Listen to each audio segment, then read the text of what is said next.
Recording in progress.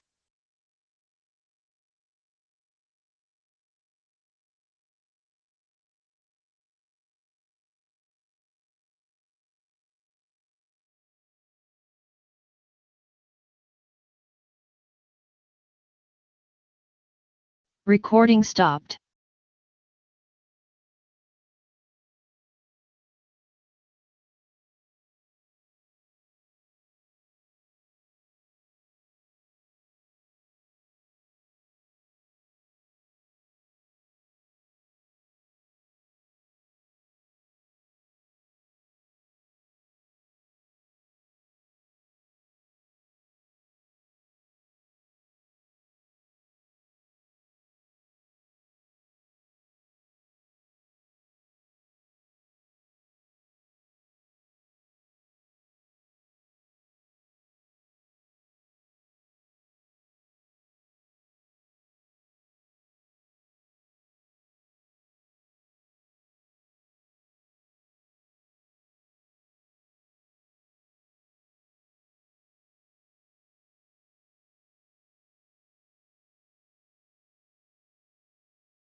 Anela, good morning.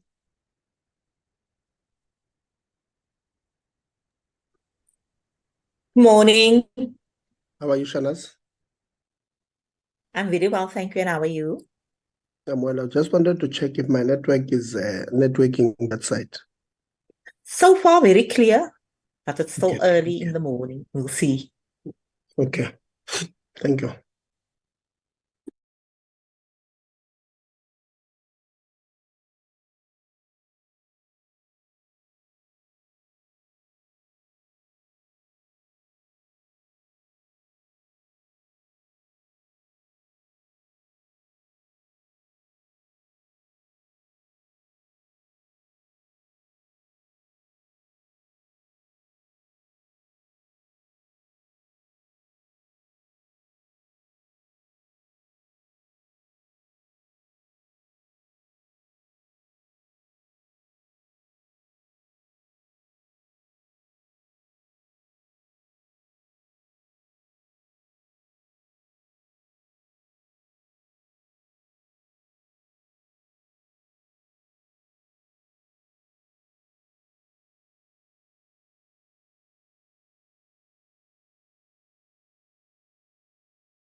Anele,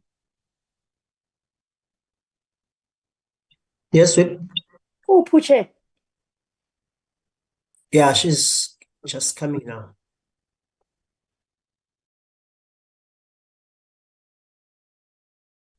Good morning, honorable members and colleagues. I believe we can start our meeting. Anele, if you could kindly take us through the apologies for today. Good morning, Chair. Good morning to the honorable members. Chairperson, we received an apology from the minister who is unable to join our meeting today. The minister is currently traveling to Cape Town. Also, Chairperson, we received an apology from the deputy minister who is currently attending an event at Majuba TVET College. And also from the members, Chairperson, we received apologies from Honorable Boshoff. So he'll be joining the meeting a little bit later. And then the last apology is from Honorable Nwabo, who's also unable to join the meeting. Thank you very much, Chair. Okay. Thank you very much, Anele, and again, good morning to all honorable members and colleagues. Today we'll be receiving an update on, by the Department of Higher Education and Training on the state of governance in the higher education sector, Recording in as the progress. overall performance of SETAs during the sixth administration. We know that governance has been of great concern to us because the state of governance and management of our institutions informs its ability or informs the ability of our institutions to fulfill the mandate of the institutions, and ensuring that young people have the adequate knowledge and skills for them to be active participants of our economy, but also active social participants of our communities. And so we really hope that when all issues of governance and management are addressed, then our institutions can get to the core business, which is teaching and learning. We also know that there is a view in society that SETAs are not fulfilling their duties and not meeting their targets, are not doing what they're supposed to be doing in terms of upskilling, reskilling, and just generally skilling citizens of this country, be it young people who are in our institutions of learning, be it those who are already employed and must be reskilled and upskilled. And so we really hope to have a good story being shared with us today on the state of governance in our institutions of higher learning, but also also get a sense of the state of our SETAs. This is also, of course, in light of us concluding our term in the sixth administration and wanting and hopefully seeing progress that has been made since the start of the sixth administration in 2019 till today. I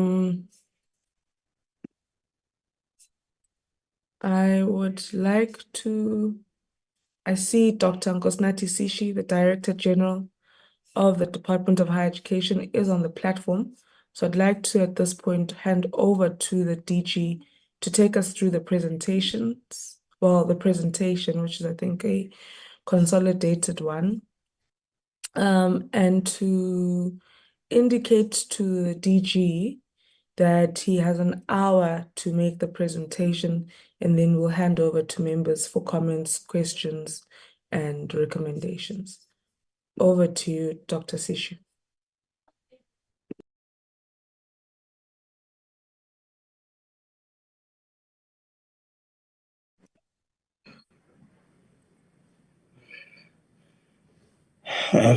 Very good morning to the chair of the portfolio committee, Honorable Mkacha. Your remarks are noted and appreciated. You have given us an hour to present. We will try to stick to the hour that you have given us. Allow me, Chair, to switch off my camera so that we can maximize my very weak bandwidth where I'm located right now. We are here as the Department of Higher Education and Training to present a comprehensive report on the state, of governance and overall performance of the SETAs during the 6th administration.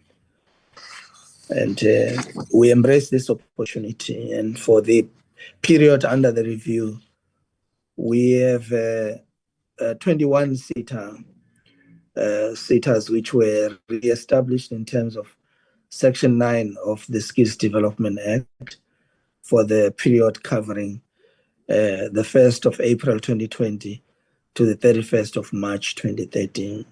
And these were aligned, Chair, to the Higher Education, Science and Innovation with the National Development Plan.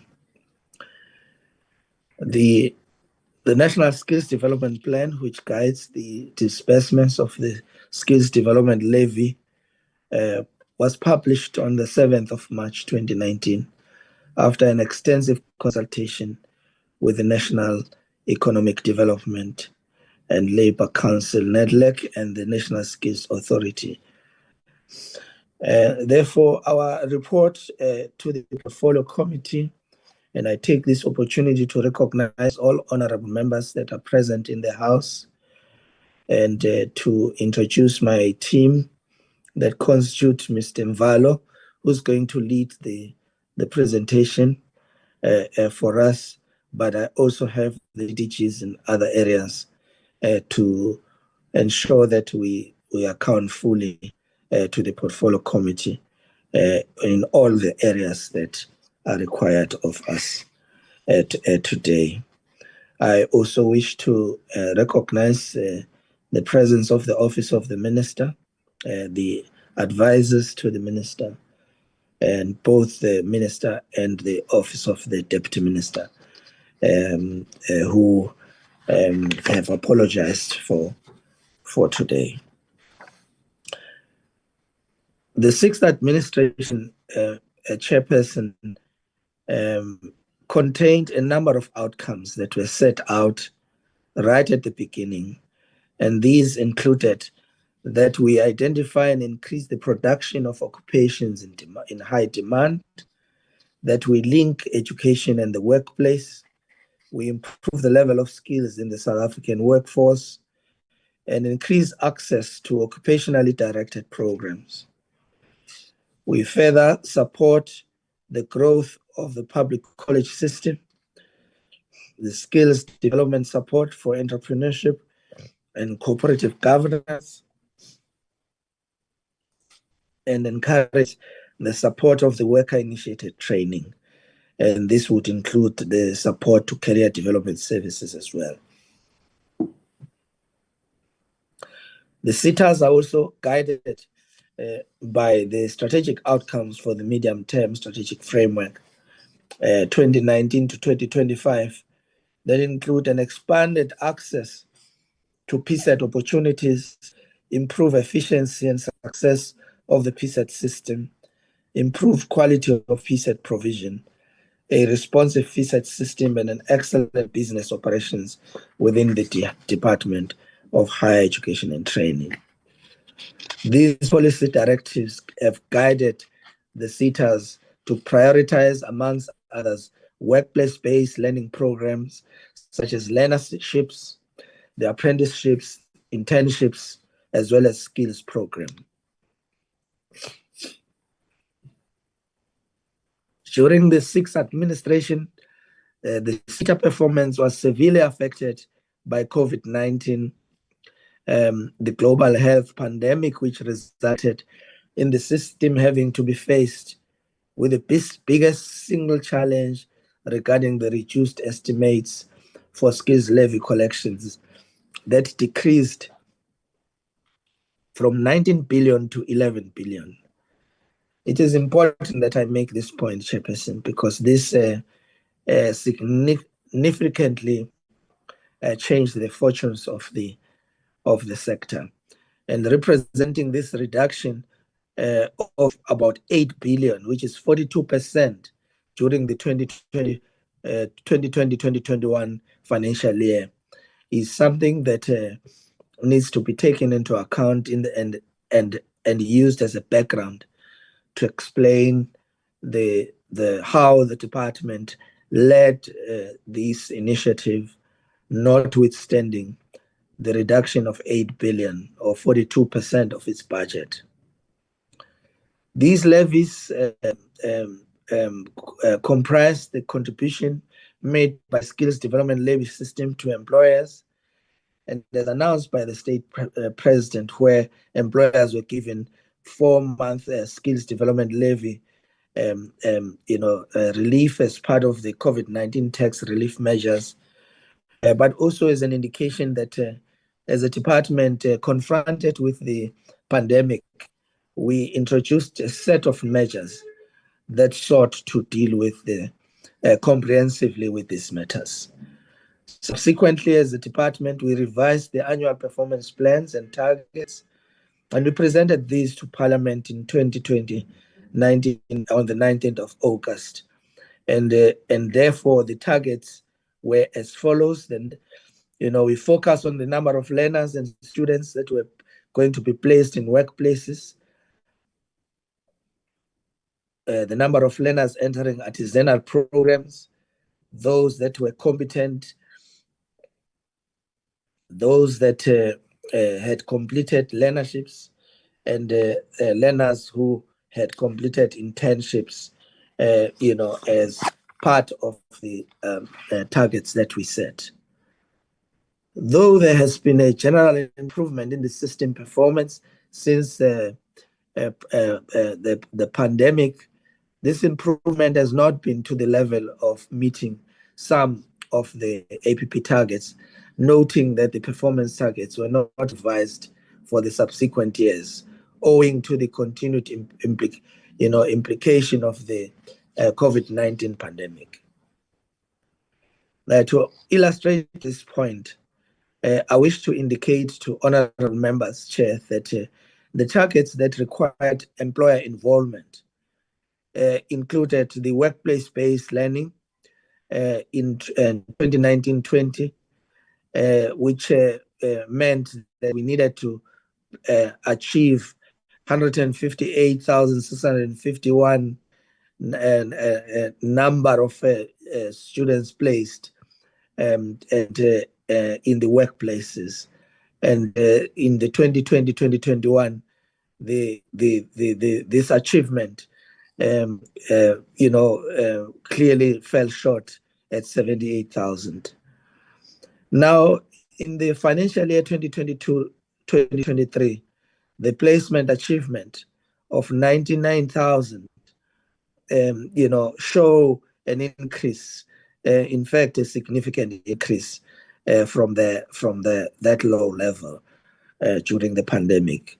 The same, has been the case with the artisan development related targets, like artisans found competent in the financial year 2019 and 20. The achievement was at the level of 24,000, clearly dropped, to 15,000 during the pandemic, but now it has spiked up, to 19,000, which still is below our target by 4,400.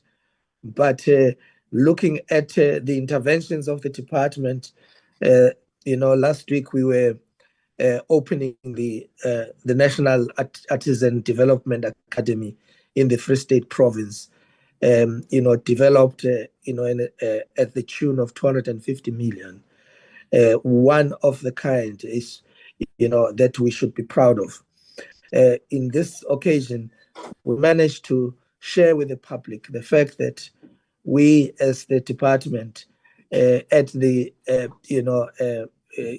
advent of our democracy, had inherited a single training center for artisans located in Pretoria, and we now have 37 of these. And because of it, you see that we have reached 65% of the NDP targets around the training of the artisans.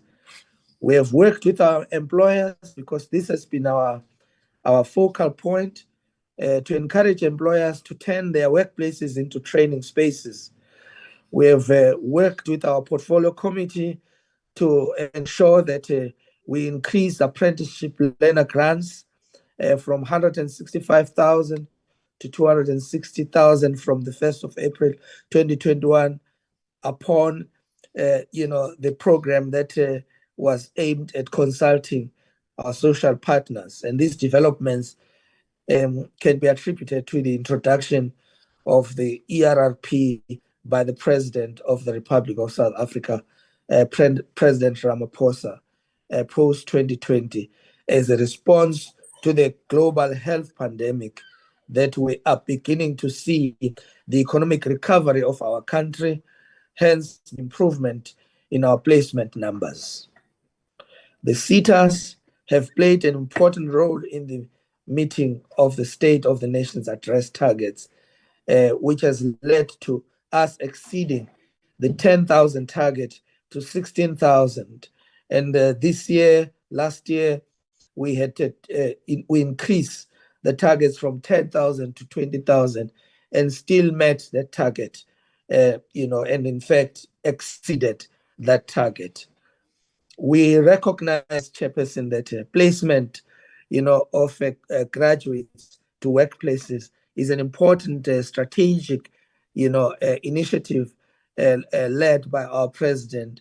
But our president also had made it very clear to our ministry that we have to look beyond just placing, students, but to ensure that job creation initiatives continue to yield the results that we had set out, as I indicated earlier on. We have put a lot of effort in expanding the post-school education and training opportunities for young people of South Africa. The SETAs have been massively investing in construction skills development centers, with the two main ones being the Moteu Artisan Development Center that I've just made reference to, at which we now have launched since the 1st of this month, and the Sekhukhune Skills Development Center is linked to the Sekhukhune TVET College in Limpopo, with the sword turning held on the 21st of October 2021. These are symbols in communities where we have developed these centers. They are not just ideas, but they are monuments of progress that are characterizing the sixth administration. And we are privileged to have been part of the journey to changing the lives of thousands of South Africans through these initiatives that are currently out there serving our communities. The SETA audit outcomes are crucial, and I would like to come back to these, Chairperson, because one of the most progressive initiatives, or one of the most reliable reports in this regard is the report of the Auditor General. The report of the Auditor General it tells the story of the success of our SETAs in this regard. If you, for example, look at the fact that every quarter we've been assessing their progress regarding the SETA audit action plans. And I'm also happy to report some of the successes in that regard.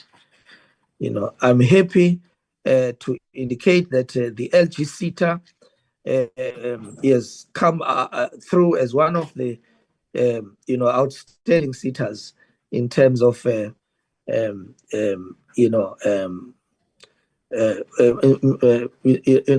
outstanding in terms of the not succeeding to finalize its audit outcomes due to the the disputes in terms of the findings of the AG and through a normal process of AG. These are the matters that we will report that in details. There are certain SETAs that have not performed well, notwithstanding the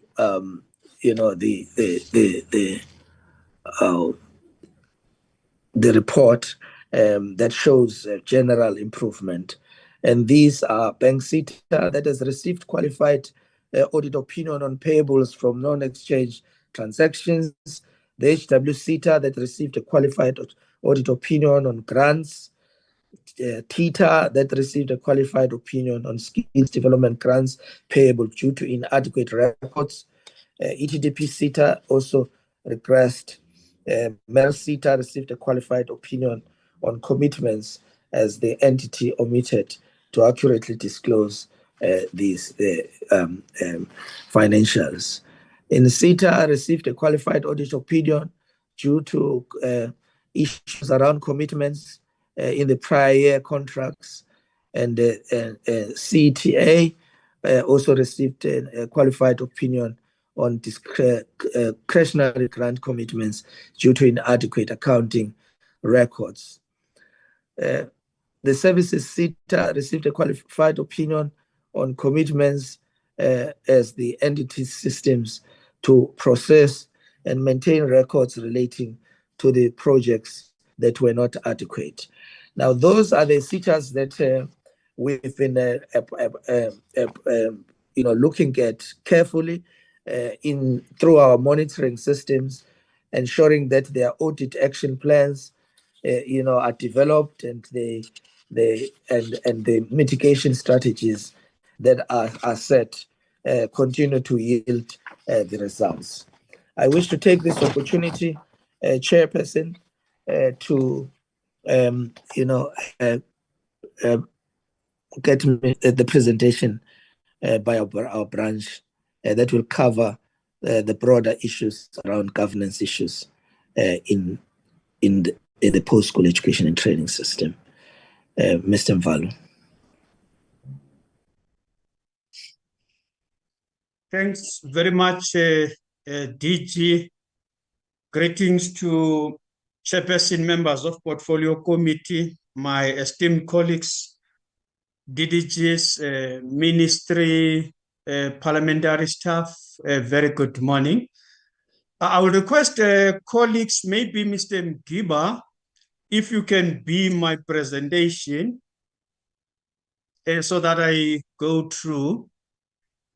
And I can mention that DG has done very well in terms of doing the summary of the report. If that is in order, Mr. Mgiba, I've shared with you earlier.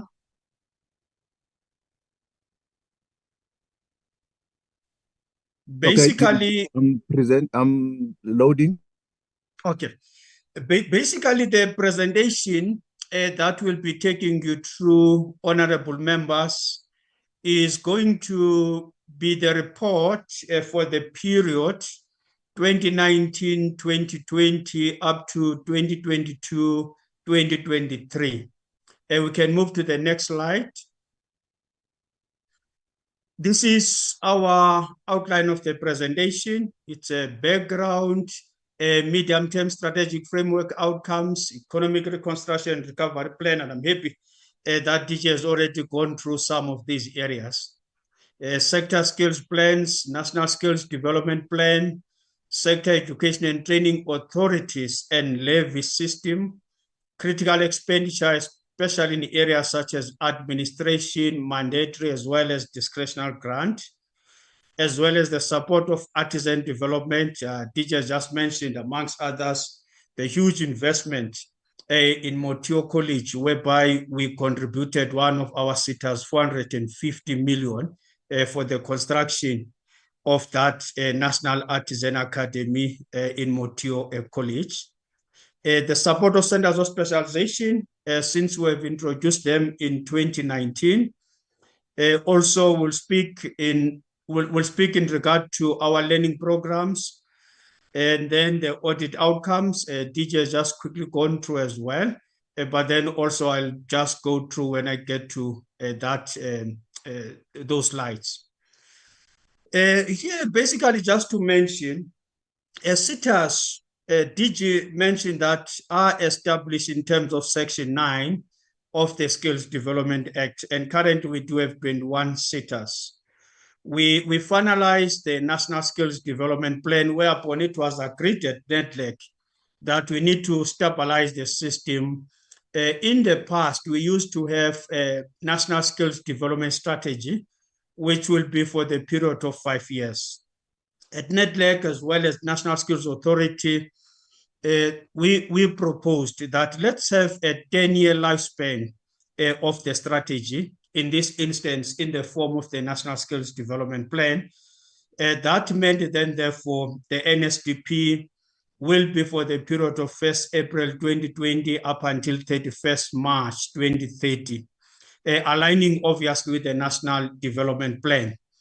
So it meant then, therefore, also when you re-establish the SETAs, because minister is mandated in terms of the Skills Development Act to re-establish, to amalgamate the SETAs, if maybe conditions so dictate that we need 5 SETAs, we need 20 SETAs, we need 40 SETAs. Minister re-established 21 SETAs, meaning we stand therefore, we continued with the dispensation that we have had prior 2020 SETA landscape. That means that will be up until 31st March 2030. But then I must just hasten to make the point that your SETA CEOs, Chief Executive Officers, as well as the accounting authorities, normally referred to as boards, they have a 5-year lifespan. They are not having a 10-year lifespan in alliance with the National Skills Development Plan or the National Development Plan. The SETAs, obviously, very important. I'll speak to this. There is a slide which is dedicated into sector skills plans so that we really understand the mandate of the SETAs arising out of the Skills Development Act. DJ has mentioned the number of learning programs, because these are the learning programs which the SETAs are supporting on an annual basis. We can move to the next slide. I'm not going to speak to this one. DG has already gone through. We can move, Mr. Mgiba. You can click again up until we see all the priority areas. In 2020, in October, President introduced, after consultation, Economic Reconstruction and Recovery Plan. Obviously, we were, as the country, recovering from COVID-19 global health pandemic. So in 2020, October, the president introduced or launched the Economic Reconstruction and Recovery Plan. Our minister came back to us and said we must develop a skills strategy to support economic reconstruction and recovery plan. We have developed the skills strategy to support economic reconstruction and recovery plan, which in the main is supporting all these priority areas which are identified in this slide, whether it's in relation to infrastructure investment and delivery, localization through industrialization, forever important, especially for our South African economy to beneficiate as we see the GDP figures just released yesterday, showing to an extent some recovery as the economy has grown compared to Q3 of 2023. Digital economy and innovation, we are obviously very much hard at work with regard to that particular area. I can also indicate the Minister of Communications and Digital Technologies has established a digital skills forum. The first meeting, which was inauguration of that meeting, was held on Friday last week, as well as there was a conference that was held in East London in October last year, which focused on digital skills in the main. Energy security, there is much work that we are doing in this area. To an extent, we have also developed we have identified skills which are required for our hydrogen economy. Agriculture and food security are also areas that we are focusing as the department in terms of skills development, in particular led by Agri-SETA, green economy interventions, support for the recovery and growth of tourism, creative and cultural industries. We know in the main this area was so decimated by COVID-19 global health pandemic. So we are investing skills, especially working with our SETA, SETA in this area. 8 is mass public employment. There are a lot of initiatives, the work that were involved as the department in contribution to presidential youth employment intervention. We can move to the next slide. Okay, I said I will revert back to this one. SETAs in the main are mandated by the Skills Development Act, especially Section 10, that they must develop sector skills plans, which are quite very critical for each and every sector of the economy. These SSPs are structured into 6 chapters. And obviously, as the department at our level, we direct SETAs by developing the SSP framework. We develop as a department, and then we say to the SETAs, as you develop your sector skills plans in your own sectors, this is the framework that you must operate within. You'll see, we had in the past 5 chapters. Now we've increased, we're having 6 chapters of our SSPs. If you read all the SETAs, any SSP, you'll see 6 chapters, and then you'll see the logic of chapters from chapter 1, chapter 2, chapter 3, up until chapter 6. The very first chapter you'll see is the sector profile, because that's where everything starts. Each and every SETA must understand the scope of coverage of that particular SETA. If you are dealing with agriculture, you are dealing with the construction, and so on. There is Annexa A towards the end of the presentation. I'll quickly show you one example, maybe by Agri-SETA, when we are in our last slide. But then economic performance, very important, because we're saying if you are skilling the nation, you are then therefore to contribute to the performance of the economy. So there is a nexus between skills development as well as the economy. Employer profile, we need to understand employers in each and every sectors of the economy. Labor market profile, important. Chapter 2 is dealing with the key skills change drivers. Alignment with the national strategies and plans, because we don't want a SETA to only focus in the sector, and you see that is not taking into account what's happening in the country. So that is why, as the department, in terms of our own framework, we share with the SETAs, and then we'll also be speaking in terms of these national strategic imperatives. Occupational shortages and skills gaps, then it will be your chapter 3, dealing with your demand, dealing with your supply of skills in that particular sector. And importantly, also will show you in Annexa A towards the end, because each and every SETA must then identify top 10 occupations within that sector, which is going to pay a particular attention or focus into those occupations.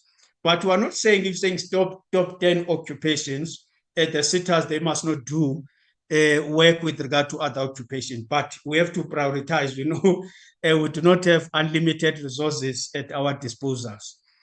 And very important is that you not only identify those top 10 occupations, you must also identify what are the interventions, very important for us. Chapter 4 is sector partnership, was very important, that SETAs, especially within their own sectors, they must know, which organizations they must be partnering with so that they can deliver occupations that are required in that particular sector. Monitoring and evaluation is also forever important. Hence, there is a chapter just dedicated on monitoring and evaluation in the work of the SETAs. You'll see maybe towards the end, I'll just highlight some of the tracer studies as part of monitoring and evaluating the work that is being done by the SETAs in those particular sectors. And then the last chapter will be dealing with the strategic skills and priority actions, and obviously take into account previous chapters. So basically, this is it. This is it. But if you see your sector skills plan, it will be having more than 70 pages, maybe 78 pages or so. It's a huge work that is involving research, because we're saying we must be empirical, we must be scientific in terms of our interventions. DHET has just already gone through all this, so I'm not going to get through this, but there is National Skills Development Plan, the 8 outcomes, as we have agreed with the social partners, organized business, committee constituencies, as well as organized labor at NETLEC, as well as a National Skills Authority. We can move to the next one. Yeah, this is just a skills development regime. It's very interesting because this we never changed to say all employers whose gross wage bill exceeds 500,000 per annum they should be paying the 1% skills development levy. Since 1999, we never made a decision to say, let's move now to 1 million. We still stuck with that 500,000 per annum that the employees, the employers, they must contribute towards 1%. What we know that 20% goes to the National Skills Fund, 80% goes to the SETAs. That 80%, we regulate it in terms of the SETA grant regulations. The last time we published SETA grant regulations, it was in December 2012, which they became effective on 1st April 2013. That 80% that we receive, we also segment it. 49.5%, it goes to what we call is a discretionary grant. We also zoomed in to say, yeah, okay, it's a 49.5%. And then we said 80% of 49.5% of 80%, it must be spent on pivotal programs. Pivotal programs, we mean those programs that lead to part or full qualification. It could be a bursary, could be a learnership, could be internship, it could be an apprenticeship. We did this deliberate because prior that time, prior 2012, SETAs will be spending money unregulated. You'll be told that we went, attended an emotional intelligence program in a hotel somewhere. It costed about 80,000 and the like, and then is not accredited or bearing no accreditation. So that is why this was one of the major interventions. I must also make an indication. Okay, I said 49.5%. It goes for discretionary grant. And then at 20%, it goes for mandatory grant. A mandatory grant, it means the employers, they must submit to SETAs in their own sectors. They must submit annual training report, we call it ATR, or workplace or workplace skills plan. If the employers, they do submit, then they are going to get 20%. 10.5%, it goes for administration, and 0.5%, it goes for QCTO, because we know QCTO is a creature of statute, and therefore is funded through the skills development levy system. Well, something before I leave this to mention to honorable members. In 2012, as part of our SETA grant regulations, we also had a mechanism that was the definition by the court. The court was saying it's a sweeping mechanism. What we'll do during the time, if the SETAs, they've got surpluses, they must present to the department a business plan. And if the department is convinced, then yes, that will be fine. If the department is not convinced, that money will be, as defined by courts, swept to the National Skills Fund. I recall in the first year, we got about 1 billion and then about 800 billion and so on.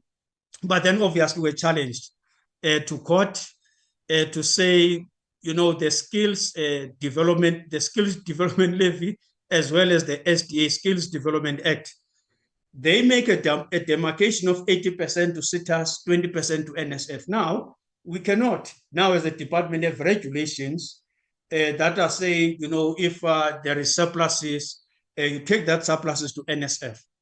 And I can tell you at the time, once it gets to NSF, we'll then deploy that surplus into other areas of skills priorities.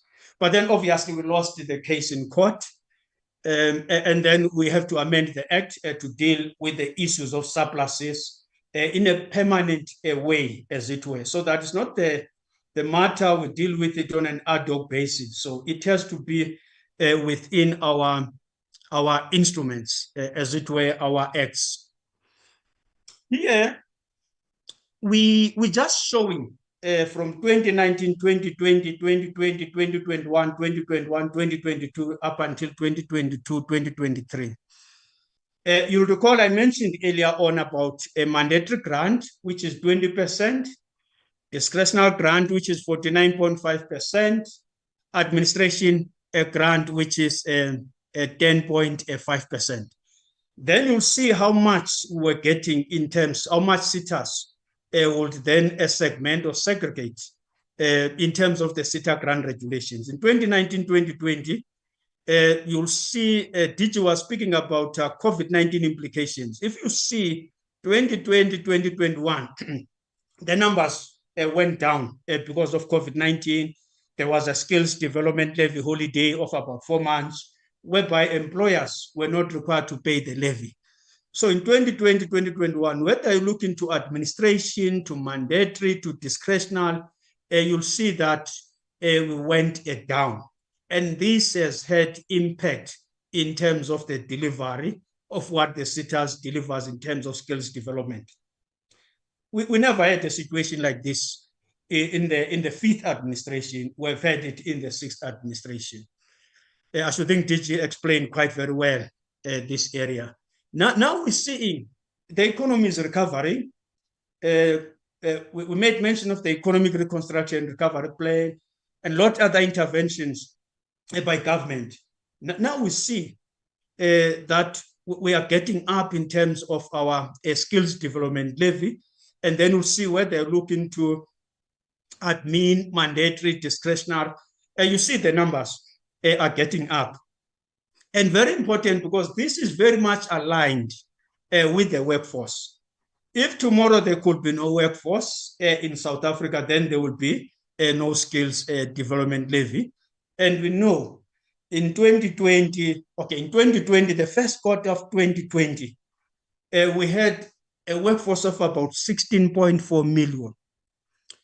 The second quarter, which was affected by COVID-19, the workforce went to about 14.2 million. So there was a decimation of more than 2 million. We lost more than 2 million jobs then. Well, good news now that we're at 16.7 million workforce. It means then, therefore, that the labor market, the economy is growing. We've exceeded now even our pre-COVID numbers. The first quarter of 2020 of 16.4, while 16.7 million, all the way down from about 14.2 million or so. So it tells then a good story that the economy is recovering. Can you move to the next slide? That's why now we are demonstrating the work that is being done by the SETAs. We're starting here with the artisans, those who are entering artisanal trades from 2019 up until 2022. And then you see also the numbers that in 2019-20, we had 16.2, those who were entering, not those who were found competent. Well, the difference between those who are entering and those found competent. You see here, 2019-2020, 16,218. Those were entering in 2019-20. That number went down almost by just over 5,000 to 10,302. The number is increasing now. Hence, we are saying we are happy to see that the economy is recovering. And so the employers, they do have appetite in terms of opening up their workplaces. I won't go through each and every SETA because at least the number are there. But then you'll see, if you look into this report, that there are SETAs which in the main are in the space of artisan development. You see, for example, theater, we know it's your chemical industries. It's quite very much involved with regard to artisan development. And then the Indlela there, we see there is about 2019-2020, it's about 3,000. What this means, we know Indlela is not training, artisans, it's trade testing. So these are the people who will be going to Indlela saying, I'm applying for a trade test.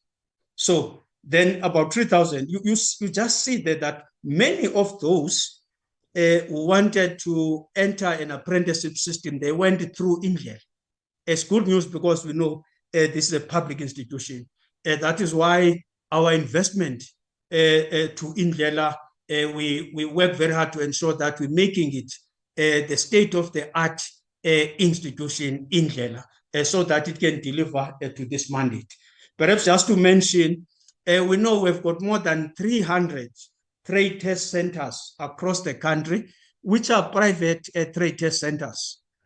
We are now with the TVET colleges. We just launched in December.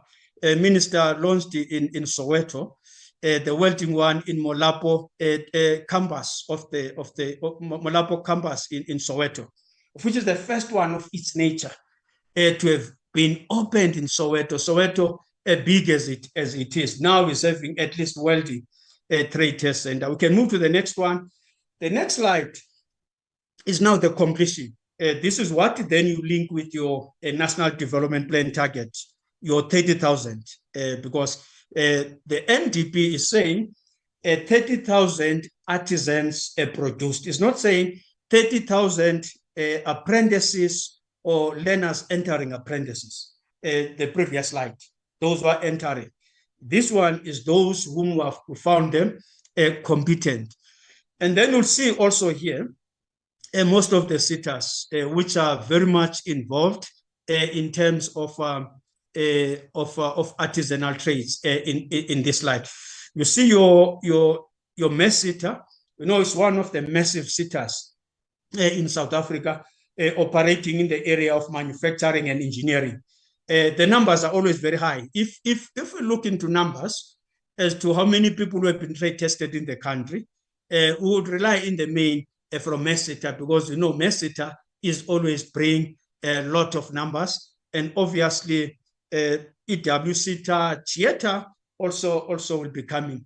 But then we see also here that just before COVID-19 global health pandemic, 2019-2020, when we were reporting 31st March 2019-2020, as the country produced 24,000, over 24,000 artisans, quite very close, shy of 6,000 to 30,000 artisans as required by the National Development Plan.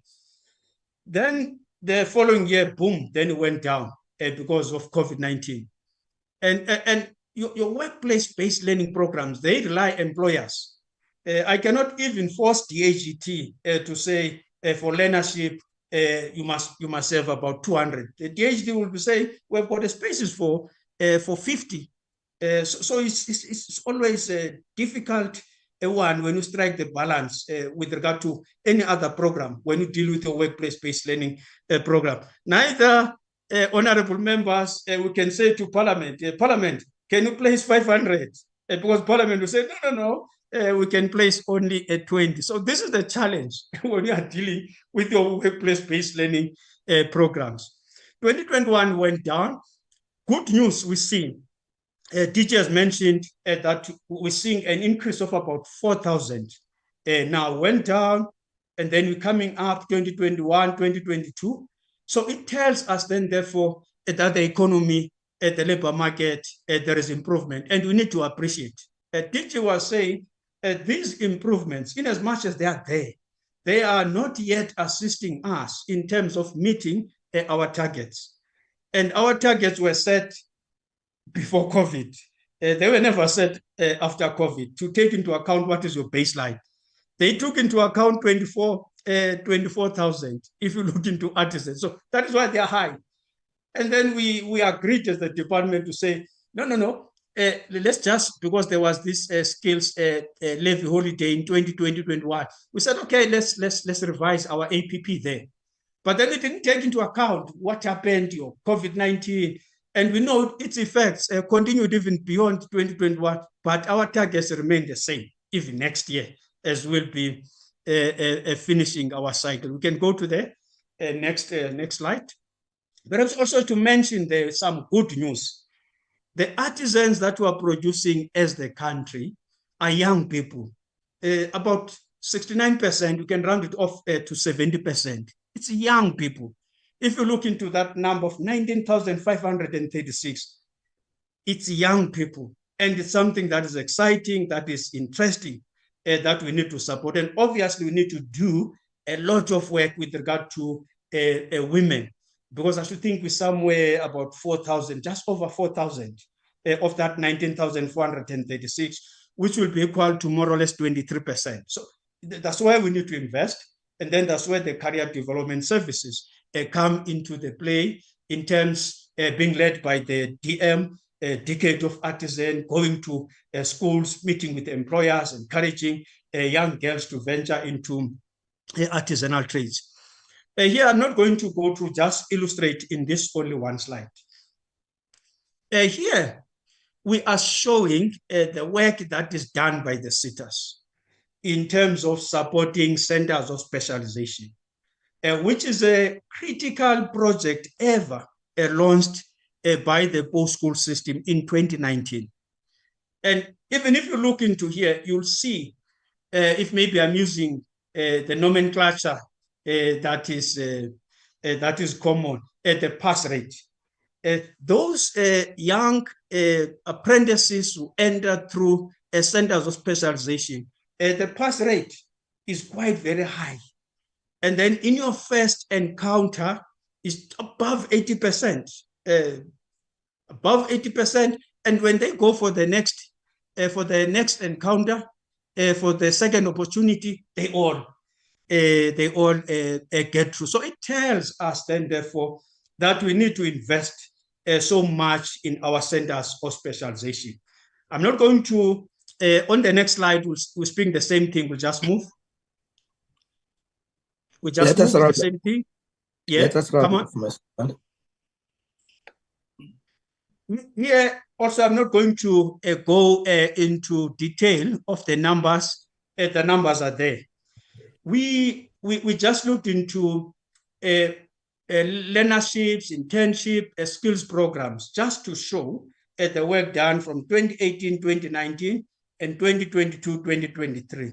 And the show, I should think that is what the chairperson was saying when she was making an open remarks, saying also it's not about the unemployed, it's also about the employed, because the perception out there is that we do less for the employed, but then indications that we see is that we're doing a lot for the employed. Maybe we just need to communicate that for the employed, also we're doing something, not only focus to the unemployed. I know also at NETLEC, this discussion will come to say, let's focus also to the employed. I'm not going to go through the numbers. The numbers are there. 2019, 2020, we know what had happened. And 2020, 2021, now we see the recovery that the numbers are getting up. We move to the next slide. These are the audit outcomes. And also here we showed from 2019, 2020, and up until 2022, 2023. The next slide then will show DG was gone through. I'm just quickly to scan some of the areas. We can go to the next one. Just if we look into bank SETA, DG made an indication that this SETA received a qualified audit upon payables from non-exchange transaction as the underlying documents did not agree with the amount disclosed in the financial records of the SETA. Then in each and every SETA, I won't go through to all of them, in each and every SETA, we have interventions. And now DG was saying, as the department now, we started something new that we never had before. The Office of the CFO, as well as the Skills Development Branch, are meeting with the SETAs on a quarterly basis. For the first 2 quarters already, we have met with the SETAs, trying to monitor the implementation of the audit outcome. So this will be the case to all the SETAs. This one, I just want to show, just go to the next one. I just want to quickly show something here. Okay. I just wanted to show this. Here is a scope of the SETA. It's like when the SETA, someone will say, I want a bursary for this or that, or I want a learnership for this or that, and then the SETA would say, that's not my area. Because each and every SETA is having a scope. We publish this in Government Gazette. They are published, they are there, so that everyone knows that when you say it's Agri-SETA is responsible for some areas, not just for everything, because the SETA, you can get everything. Then we have listed there those subsectors, whether it's seed, pest control, fiber, tobacco, poultry, aquaculture, milling, pet food, animal food, sugar, horticulture, grain, and cereals. The Agri-SETA focuses into all these subsectors in its own skills developed, in its own sector skills plan. Just below is just a show. In each and every year, if you look into our sector skills plans, you'll see that each and every SETA identify those top 10 occupations. This is the case also in Agri-SETA, saying we need agricultural technicians, scientists, dairy farmers, millwrights, finance managers, and so on, as far as the sector skills plan is concerned. So the rest is the same thing. I won't repeat, because if you go through in this slide, it was meant for information, in this slide, Annexa A, meant for information up to your last SETA should be wholesale and retail SETA. DG, thanks very much, Chairperson of the Portfolio Committee, honorable members, DDGs, Ministry, and everyone. Thanks very much. Thanks. Chair, thank you. May I just summarize, not summarize, but just conclude in the 2 minutes that we have, with your permission, Chair, that if you were to do a comparative analysis of the Auditor General's audit reports, I made reference to this earlier. These will confirm that there are improvements in the state of governments of SETAs. And it's attested by a noticeable progress trend over the last 4 years. If you look at financial year 19-20, 5 SETAs got clean audits. In the 2020-2021, 5 SETAs got clean audits. In the 2021-2022, 6 SETAs got clean audits. Between 2022 and 2023, 8 SETAs got clean audits. This increase in the number of SETAs who have obtained clean audits over the recent years is symbolic of improvements in the SETA oversight and governance.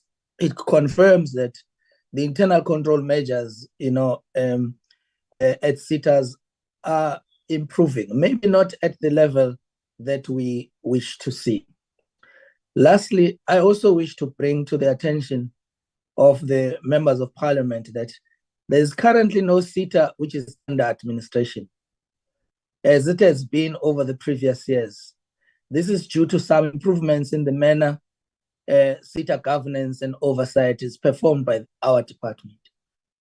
A glance over the past years since the department was established, shows that in 2010, 3 SETAs were put under administration. In 2011, 1. In 2013, 1. In 2014, 1. In 2015, 1. 2016, 1.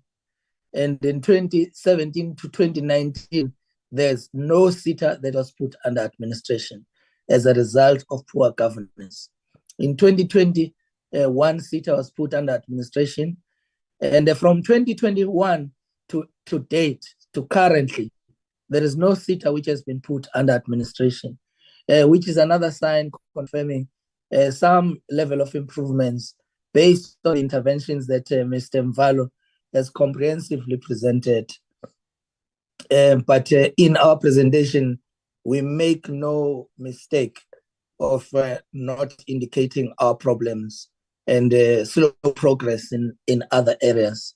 So with the above, we submit to the committee that the governments of the departmental entities is closely monitored and with a view to ensuring that value proposition by our entities to improve service delivery and most particularly addressing socioeconomic challenges that are facing our country, especially poverty, unemployment, and inequality, for the improved and sustainable livelihood of those not in education and not in employment and training is prioritized. We thank you for this opportunity, Chairperson. Thank you very much, DG, and thank you very much, Mr. Mvalo.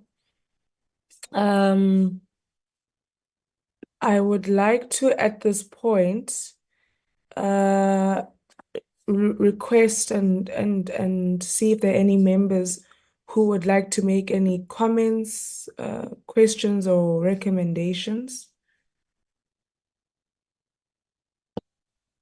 I see Honorable Lidzier, Honorable Mananiso. Okay, let me go with Honorable Chachao, Honorable Sibia, Honorable King, Honorable Boshoff, Honorable Chinga. Okay, I don't know where members were last week, but I'm glad to see that there's an appetite to engage today.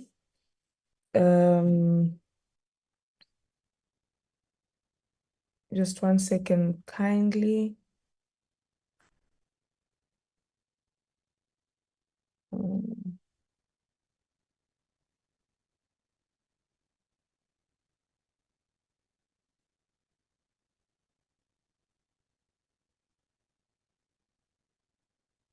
All right, Honorable Chachao. Sorry, Honorable Lidzier, I apologize. Honorable Lidzier. Okay. Yes, Chairperson. Are you okay? Good morning. I'm fine, thank you. How are you? No, I'm well, Chair. Good morning to all honorable members on the platform. Good morning, DG, all DGs on the platform. Good morning, to the team from the Minister's Office, Deputy Minister's Office. Good morning to our staff members from Parliament. And yeah, good morning to everybody. Chair, just maybe a point first that I don't know if it's my device or what, but the presentation that was presented now is not a presentation that was sent to us. And maybe it's my gadget, I don't know, I've not moved away, but I've not had. There's nothing wrong with your gadget. Oh.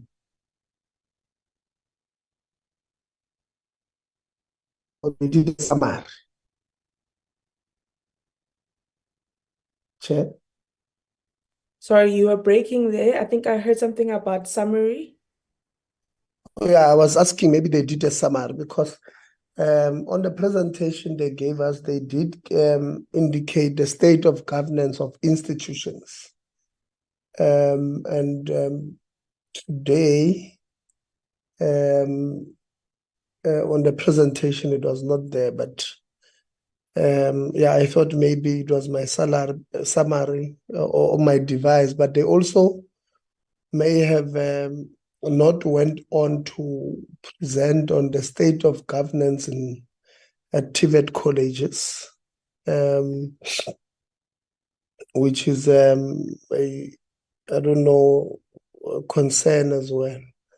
But be that as it may, let me go to questions, comments, and other things as maybe they would have presented today.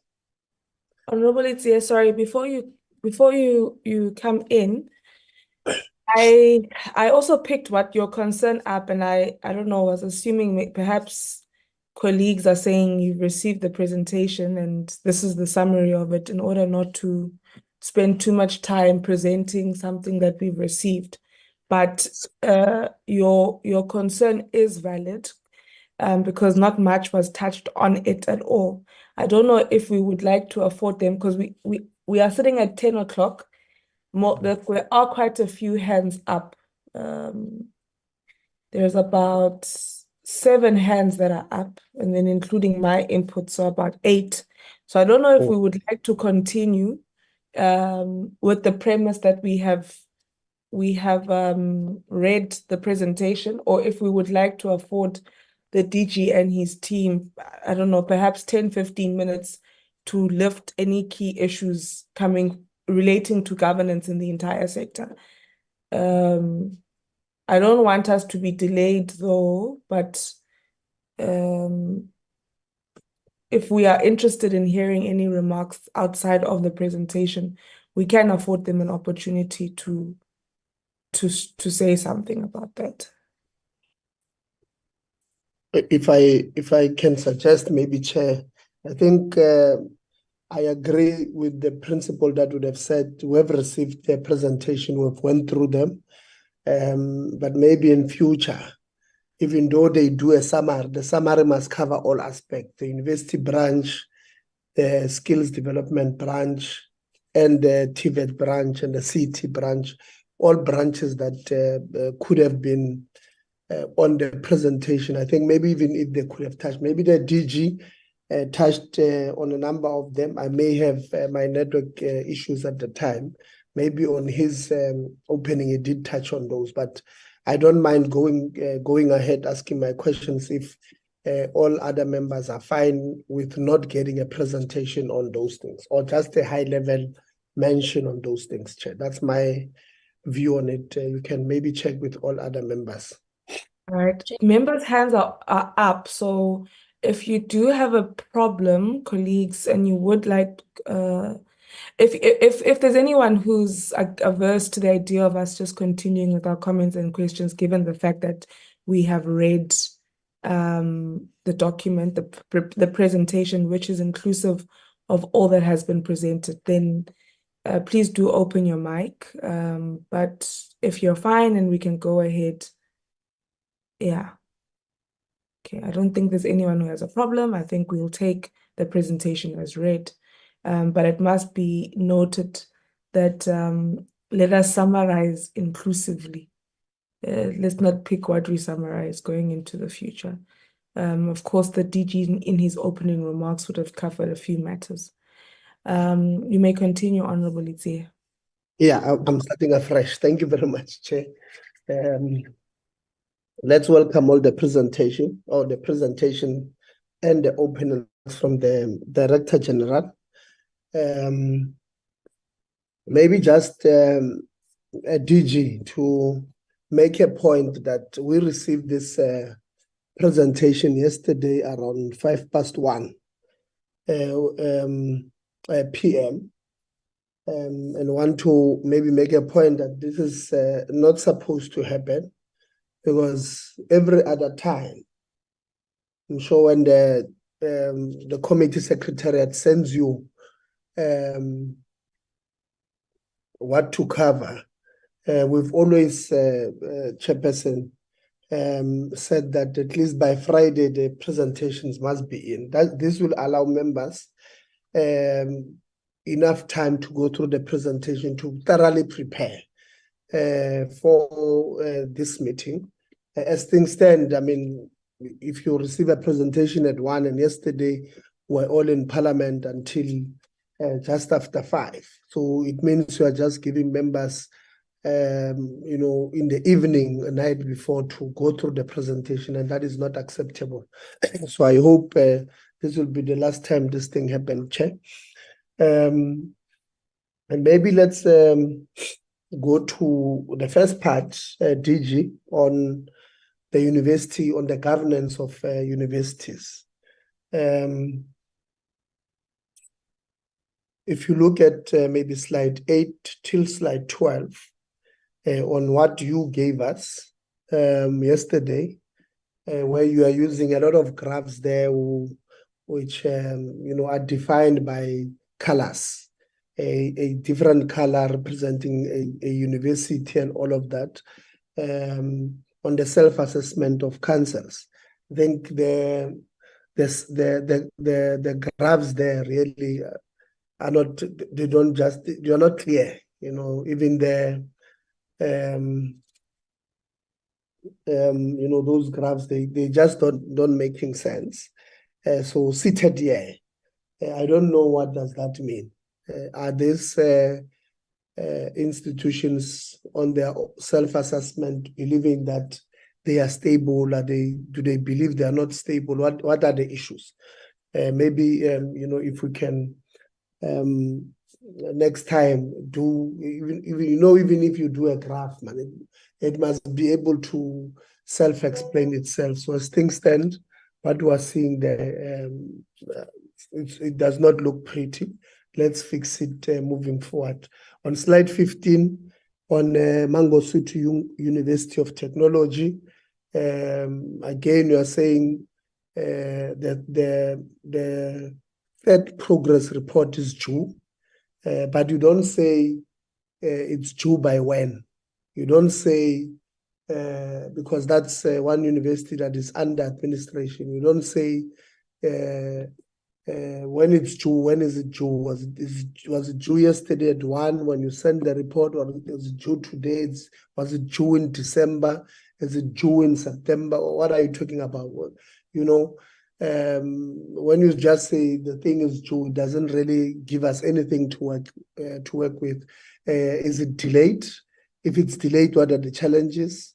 Were the first 2 progress reports from the administrator submitted on time? They were submitted after time. What are the challenges? So as things stand, after going through that presentation, we don't have a clear indication of whether we are on time for to come out of administration well and healthy. And so, such slides, man, are just not assisting us moving forward. So when you give a presentation, somebody who goes through that presentation does not need for you to explain further.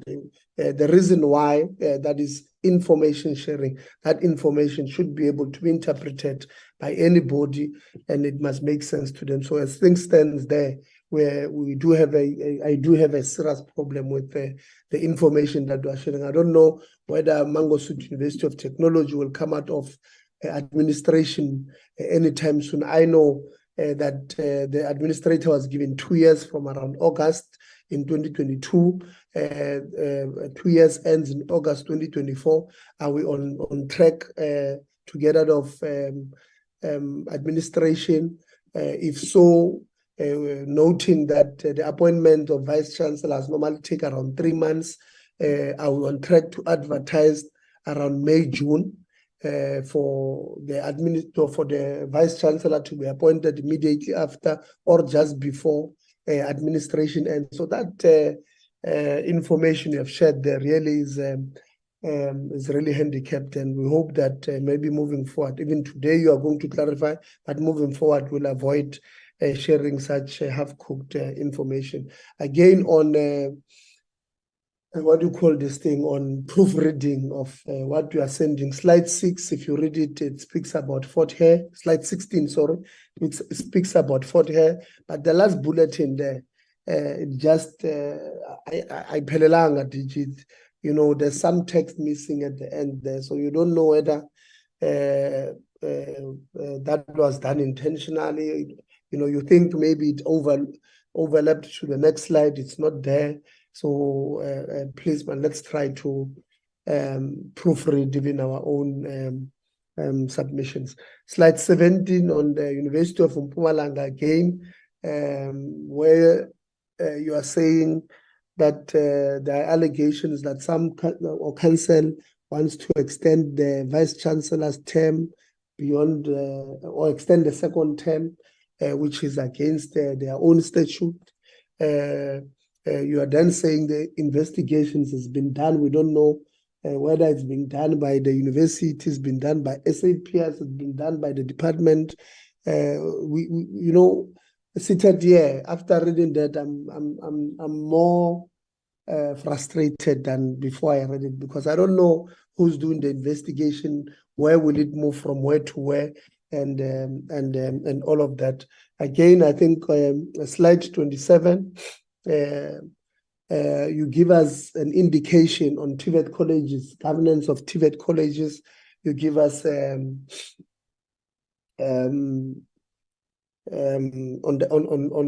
the term of office of councils there, a number of them, in fact, almost all of them, their term of office would have ended from around the 9th of November last year, and I think the latest one would have been January this year. So there's a number of TVET colleges. If I go through that presentation, you are saying to me, those TVET colleges don't have councils. You are not telling us that how far are you with, have you extended, currently are these TVET colleges without councils? Or you have extended their term of office by a few months while you are still finalizing the appointment of new councils.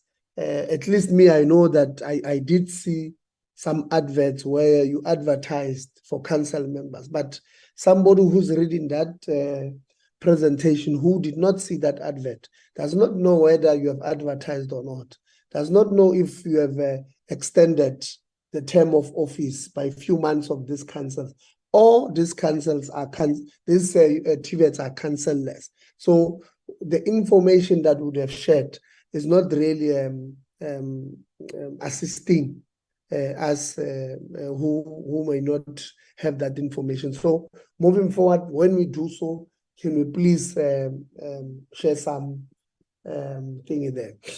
Maybe now to skills development. I think if you look at slide, I forgot the page now of the slide that you shared, where it shows the audit outcomes of all these SETAs.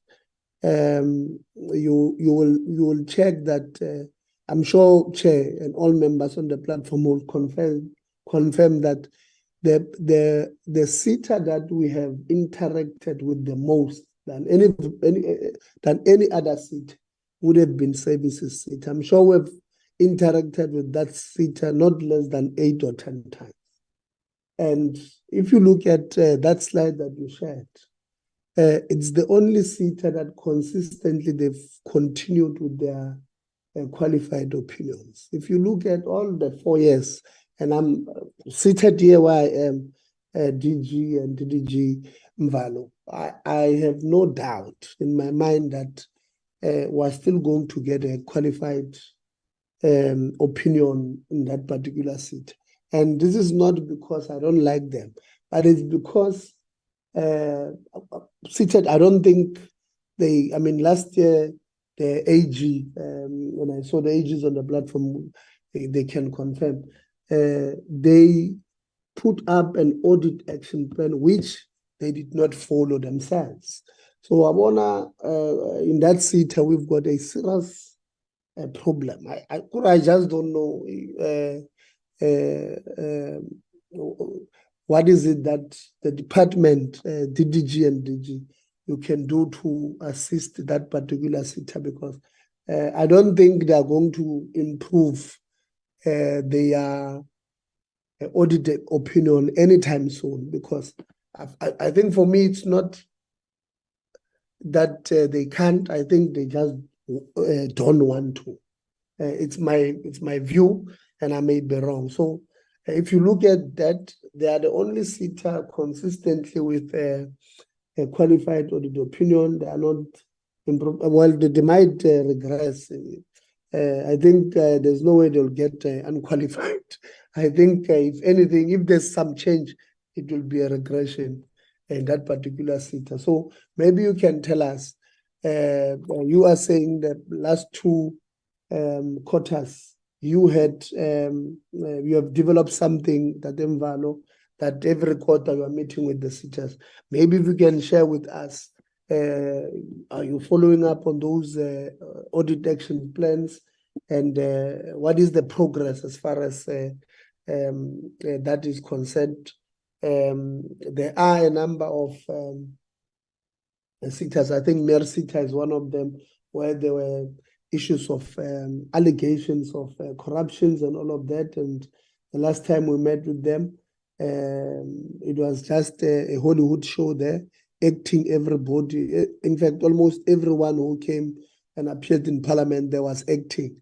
So maybe for the stability of that SETA, if you can just give us a feedback on how far they are. I know we're going to interact with them, but how far are they in terms of stabilizing that SETA? Not so long ago, Chair, almost all SETA CEOs, no, not almost all, but many SETA CEOs that we had interacted with in this 6th Parliament had bodyguards because there were allegations that their lives are in danger and all of that. Please take us through, DG, what is happening in that regard, because we did say in this portfolio committee that we don't like people having bodyguards, but obviously if their lives are in danger, there's nothing we can do. And the impression we got there is that once you have a CEO or executives that are following up or that are clamping down on corrupt personnel in the SETAs, then they're getting death threats and all of that. So as far as that is concerned, give us confidence. Where are we in terms of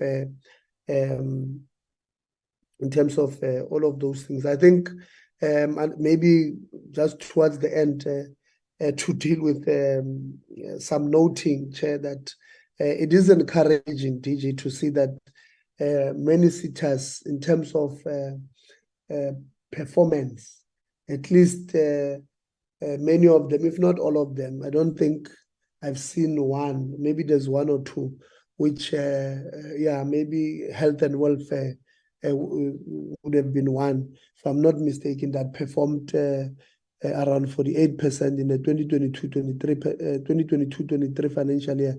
But the rest, if I'm not mistaken, in terms of performance, they've performed 80% and above. And I think that is an encouragement, at least to our getting. Many of these SETAs, DG, continue to get to spend most of their money, but their performance is low. So, you ask yourself, if they, a SETA performs, maybe because I've made an example with health and welfare, a SETA performs at, let me see, maybe here, 48%, yes. And then they had 943.3 million budget, and then they've spent 945.5% with a surplus of more than 2 million, and they've not achieved even half of their targets. You ask yourself, what's happening? If they were to reach 60% performance, how much money would they have used? And then 2 questions.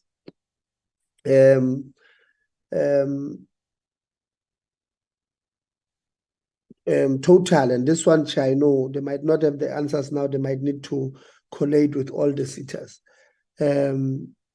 What were the targets for enrolling unemployed learners in entrepreneurial and digital skills programs? What were the targets achieved?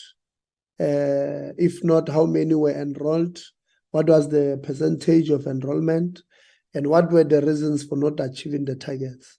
What were the planned number of bursaries awarded, DG? What are the targets based on? And were all those targets on bursaries achieved? If not, what could be the low total application attributed to? And then an overall performance in the SETAs here, as outlined by the AG, said you had a surplus, the SETAs had a surplus of 12 billion. And that the SETAs would have accumulated in recent years. What are the reasons for incurring surpluses? And 2, what are the plans put in place to spend those funds? Because I don't think SETAs are banks. They should be proud for having a surplus. Their job is to skill the unemployed and the employed.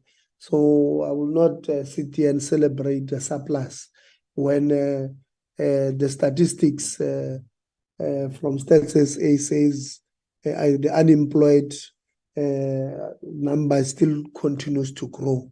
And what are the reasons for a deficit, especially in light of dire needs for this skills development?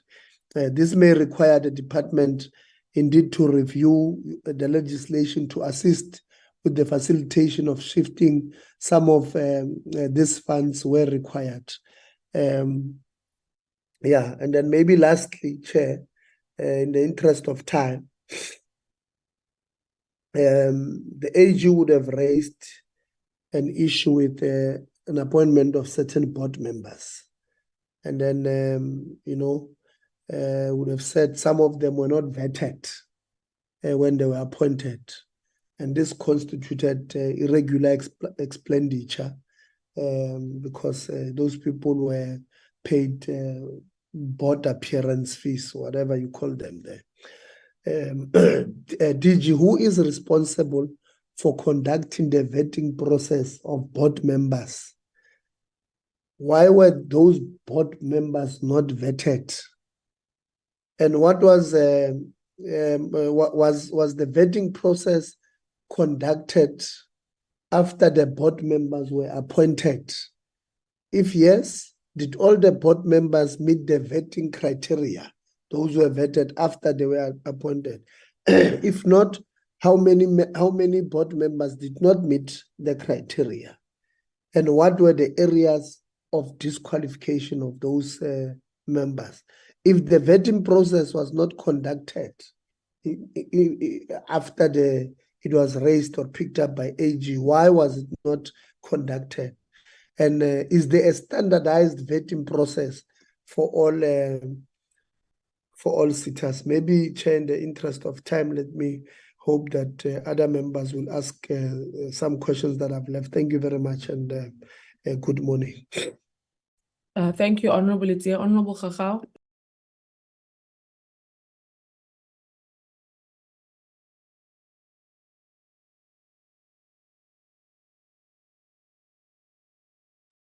I think she wants to say that she's covered by me.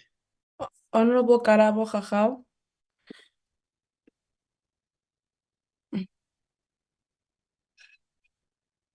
Okay, I'm not sure what's happening with her network. Let me go to Honorable Sibia.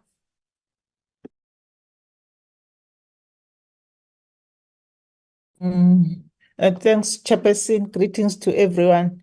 Thanks for your presentation. I think some of the issues like targets which were not achieved, Honorable has touched on it. Even Babu Zungu has answered me on the progress report in appointing TVET college councils for slide 31. I'm covered on most issues. Thanks, Chairperson. Thank you, Honorable Sibia. Honorable King. Good morning, everyone. And once again, thank you for the presentation that was given to us. Chairperson, I'm just going to give a synopsis. I don't have a specific question, but when we look at the presentation that was presented, we basically, what comes to mind to me is when we look at the skills development and the role SETAs has to play and TVET colleges and ensuring that we enhance more skills. My question then always is, how then do we have an unemployment rate that is so high, yet we invest so much into ensuring that we develop the skills of the youth? And it also comes to mind that I think last year it was mentioned that 716,000 graduates were applying for the SRD grants. What this then raises is the issue of how equipped are TVET colleges with their skills programs in order to ensure that they are aligned to the job market skills that is required, because it seemingly gives an impression that what is required is not actually what is being supplied, to ensure that we actually really make a big dent when it comes to the unemployment rate that we are experiencing. Chair, since 2020, when we experienced the COVID pandemic, we realized that institutions, especially UNISA, who is a distance learning institution, was not even ready to fully incorporate the digital university phenomenon that was taking place. And as we go on since then, we've also picked up that some institutions actually still today is struggling to ensure that they actually are going into the sphere of ensuring that their institutions can cope with the digital technology that's taking place, but it's a slow pace, and that is actually warranting when we consider council's role in this regard to ensure that transition takes place quicker and they'll be able to transition into online teaching and learning at a more faster pace, Chairperson. Chair, also when it comes to the apprenticeship program, we know years ago the apprenticeship schools was closed down during the basic education in the basic education sector. So I just wanted to also find out what relationship do they have with the Department of Basic Education in order to ensure that the apprenticeship program is not only seen more frivolently in TVET colleges or CET colleges, but we extend this to schools and ensure that there is synergy between the two education departments to ensure that we actually work and ensuring that the skill sector is actually reaching out to not just only matriculants, but those who also do not have matric.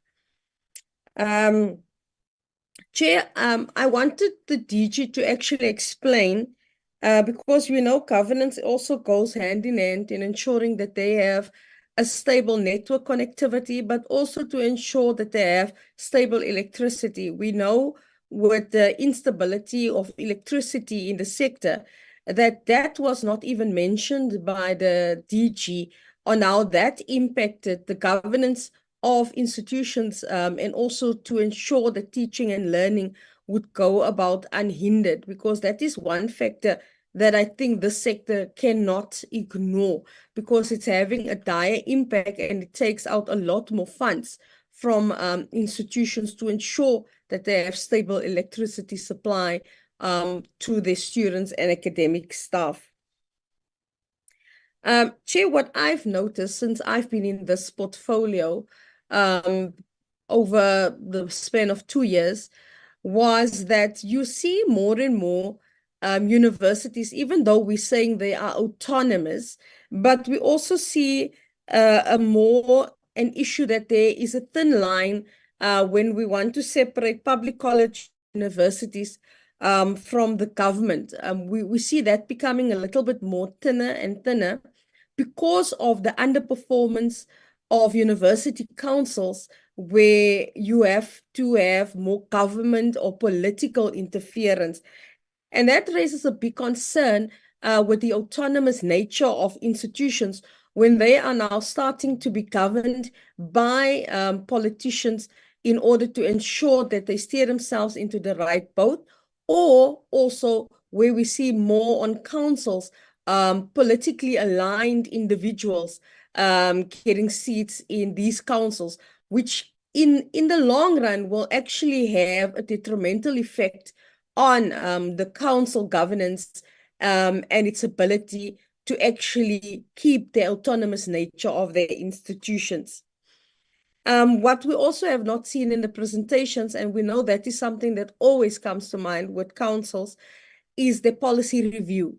I would have loved to have seen which policies was reviewed within this last year or the year before, in relation with the statute that was also then reviewed, because that would give us an indication that the HR policy, the grievance policy, the transformational policy is in line with what we expect institutions to move towards when we talk about 2030. Also, Chair, we've also noticed over the years, especially when we had UCT, we had UNISA, we had University of Fort-Hare in recent years before us, and we've noticed that the interpretation of who should constitute the council is actually taken up differently by different institutions, because we've noticed some institutions would involve the workers and the SRC, while others would simply just ignore the workers or the SRC's involvement. And we actually need to review the Higher Education Act when we want to look at how the composition is properly restructured, because I feel we need a proper review of the restructuring and composition of university and TVET college councils or boards.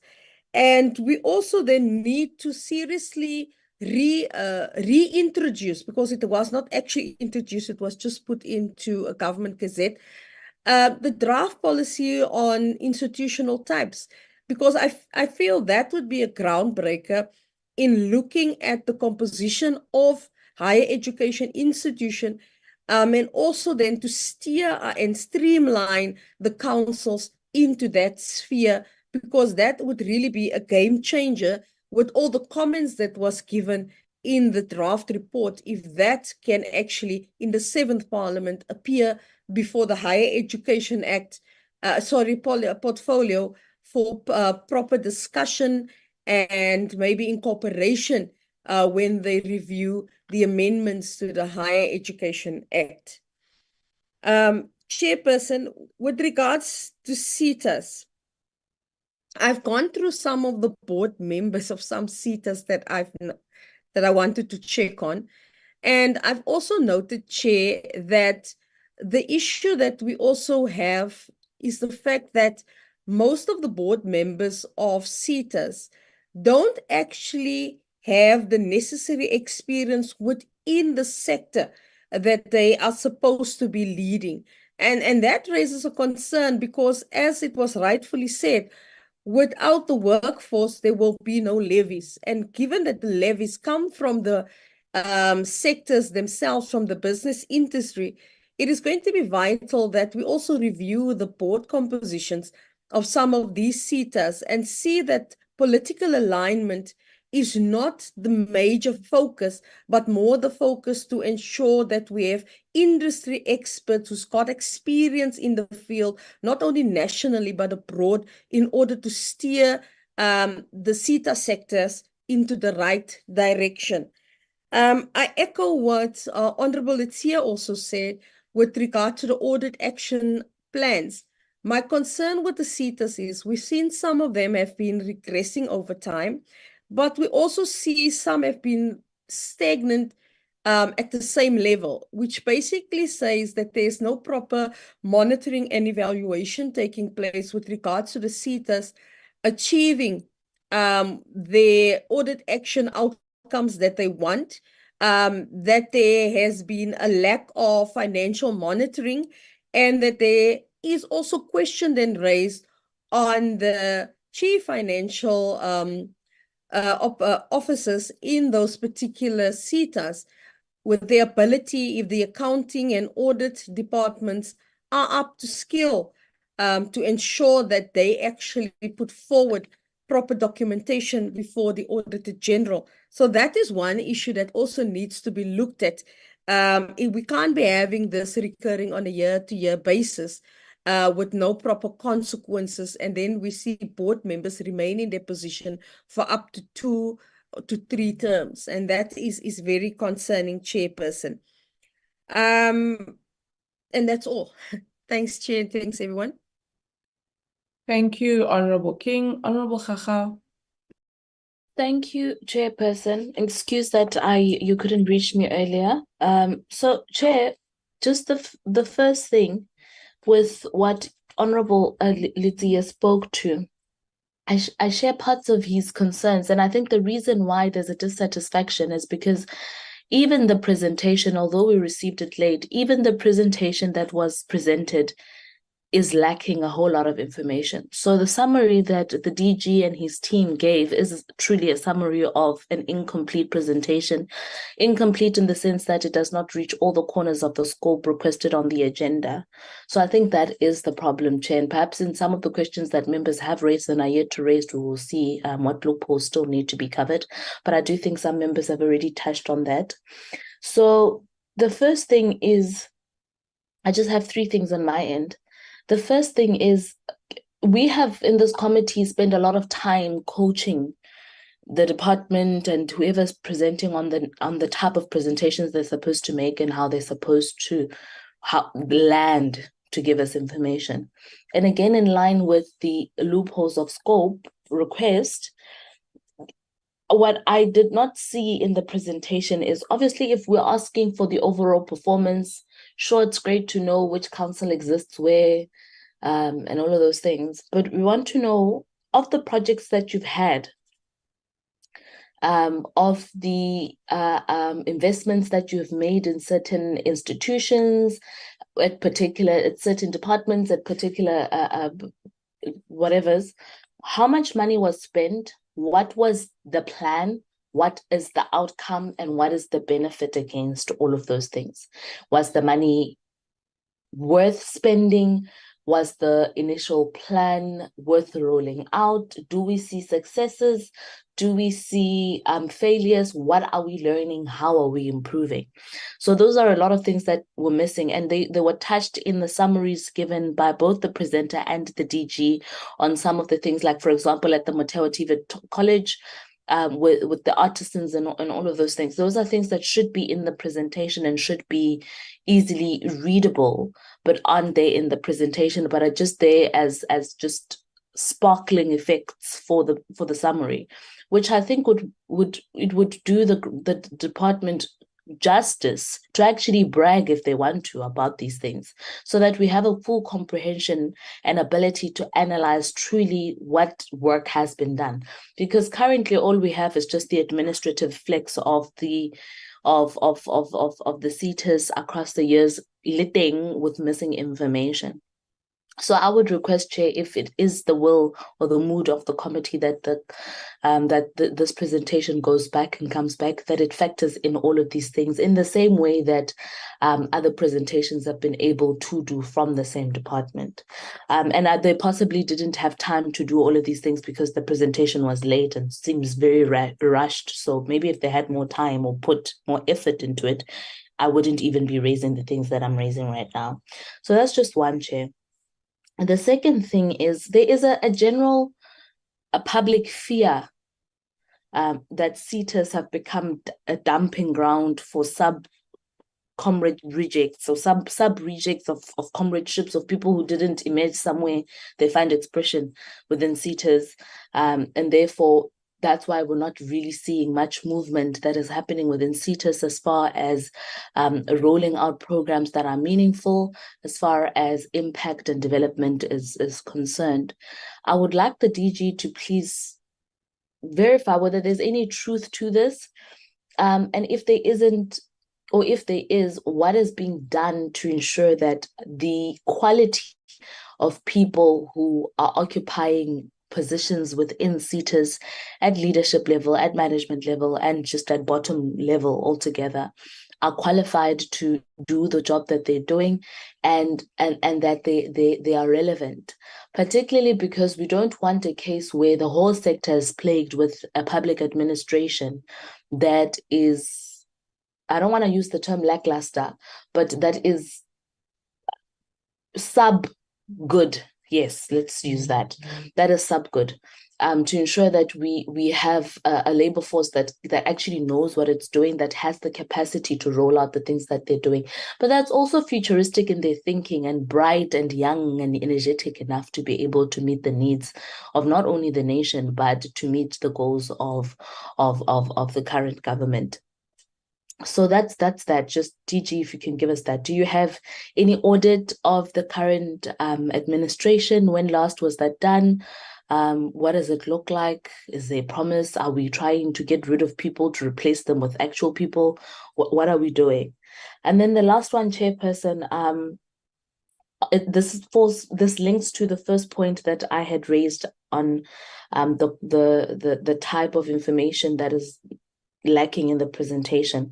For example, when you look at the information given on the learnerships, internships, and skills programs, we don't have information on how many of the unemployed people ended up finding jobs and in which sectors they found those jobs. The tracing element is not there because we don't want to just give people learnerships, internships, and skills and have many skills programs. We can do that all day, every day, without actually knowing what the output of those things are. But yeah, anything else really around just the management, overall leadership, use of money, and lack of vision, and all of those things we've covered over the years, or at least in my period when I've been here, those things have been covered with the individual SETAs that have presented before here. So it's just a matter of really them picking up their socks and actually getting to work. But yeah, thank you, Chair. Thank you, Honorable Chachao. Honorable Boshoff. Thank you, Honorable Chair. I want to start my response by welcoming the information that the DG gave us about the declining number of SETAs being put under administration. And I think that's positive. The reason I want to stress that is because in a certain sense, I think SETAs are a kind of a byword for ineffectiveness, corruption. It's a whole bureaucracy which sprang up around a budget which had been suddenly available, and without the exact capacity available when the budget became available. Because if you have as your budget 1% of the South African compensation account, then you have a lot of money.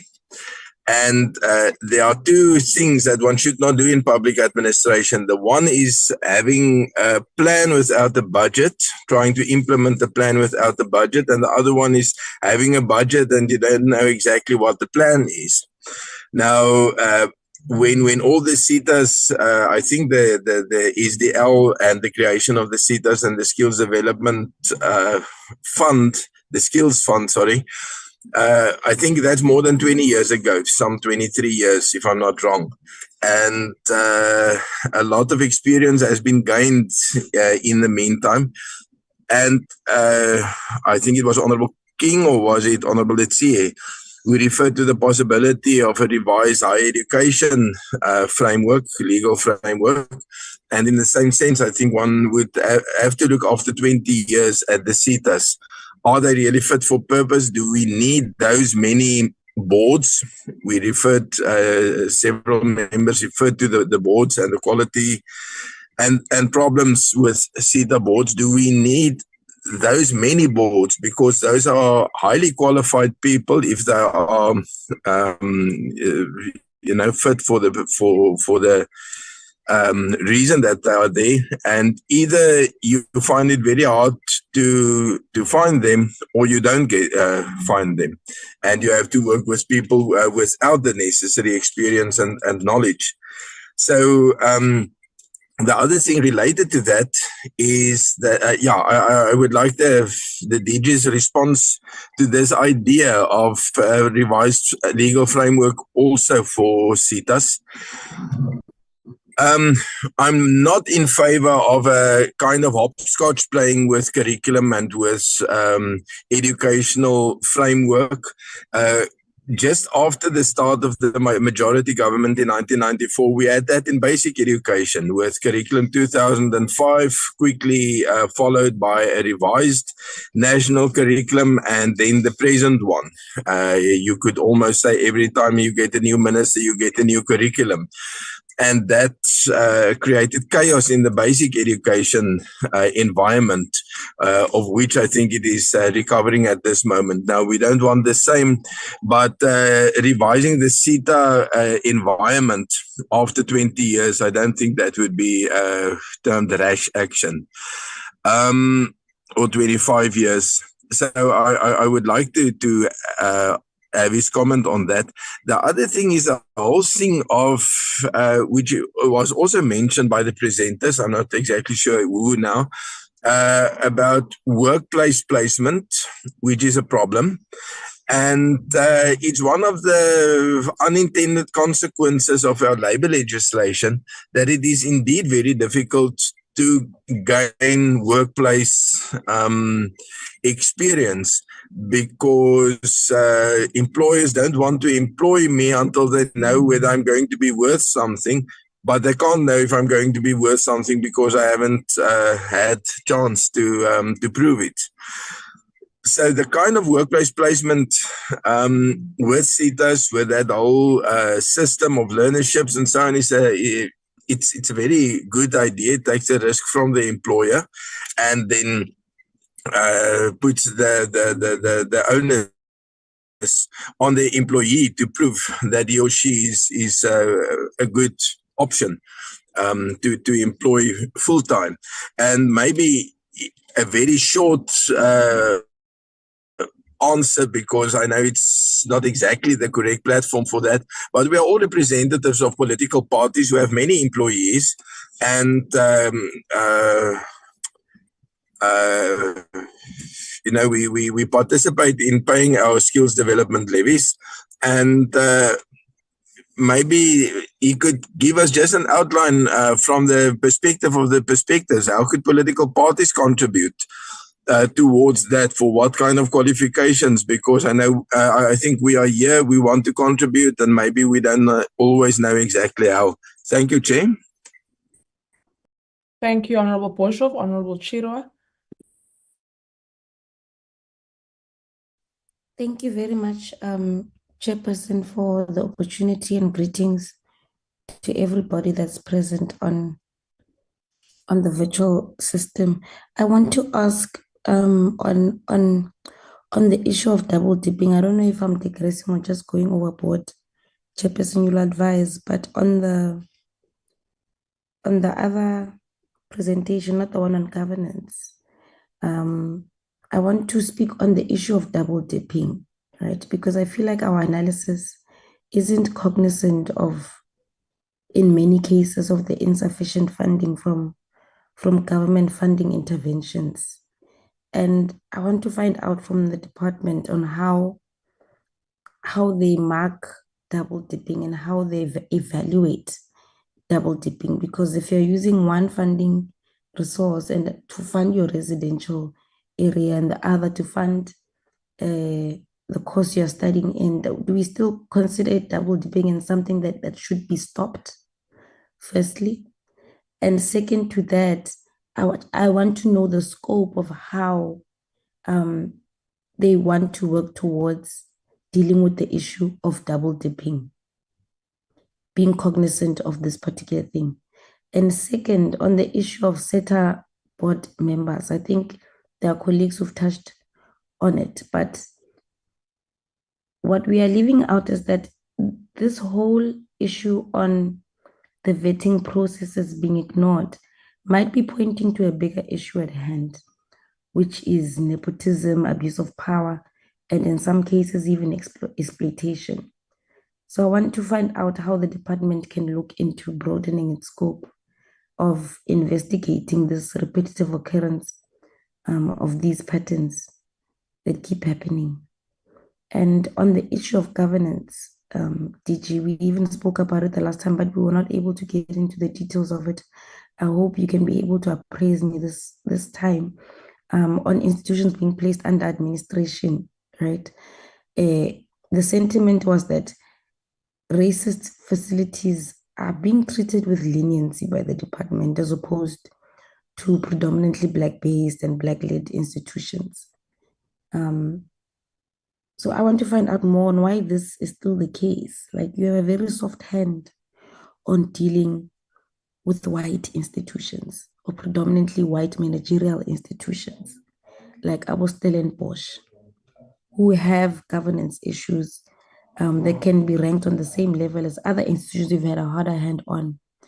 And this is also linked even to Black leaders as well, especially Black women leaders, right, on the issue of governance. And I want to find out from the DG and the department how this is going to be resolved, because it can't persist, and how you're going to correct it as well, you know, because it comes off as if the department is unable to function on the basis of principle, and your implementation of certain recommendations and ignorance of some of them is also questionable because of this particular thing.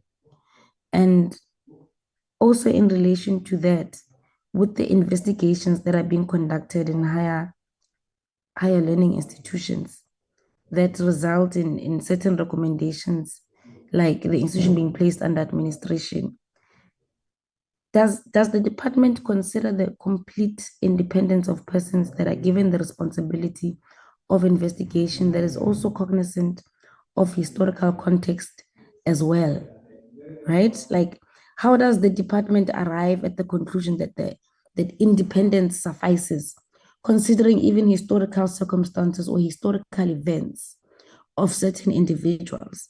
An example of this is the issue of Prof. Musia from UP investigating TUT. And there's a historical context in relation to TUT as well, and Prof. Musia.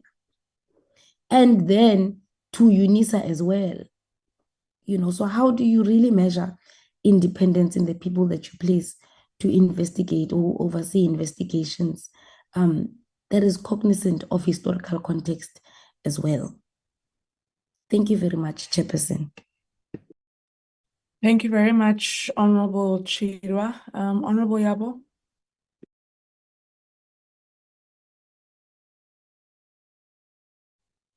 Thank you very much, Honorable.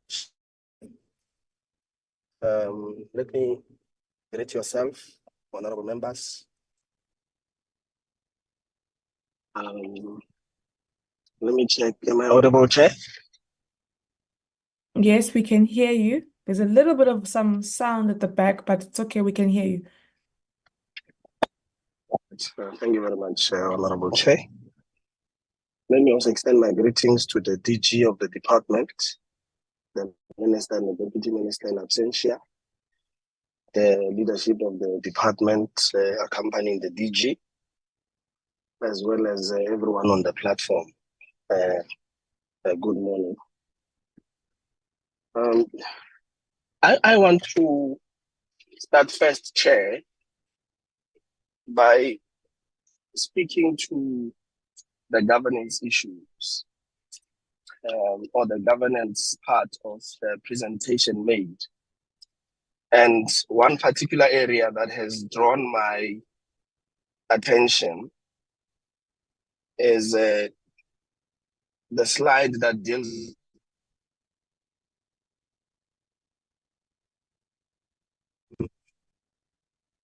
I'm looking at the various universities and have noted that many of the universities only have about one DVC position filled. The vast majority of them. My question then is, why do we have these vacancies at these universities at the level of vice principals or DVCs? Perhaps we might need to. I'm not sure if it's my network, but Honorable Yabo sort of keeps fading. No, it's not yours. He has faded. Okay. I think it's because Honorable Chirwa was so calm today. Can you leave Honorable Chirwa alone, please? Okay, Honorable Yabo, we can't hear you anymore. We're going to move to Honorable Manani. So your mic is open. We can see it's open. But yeah, your sound faded.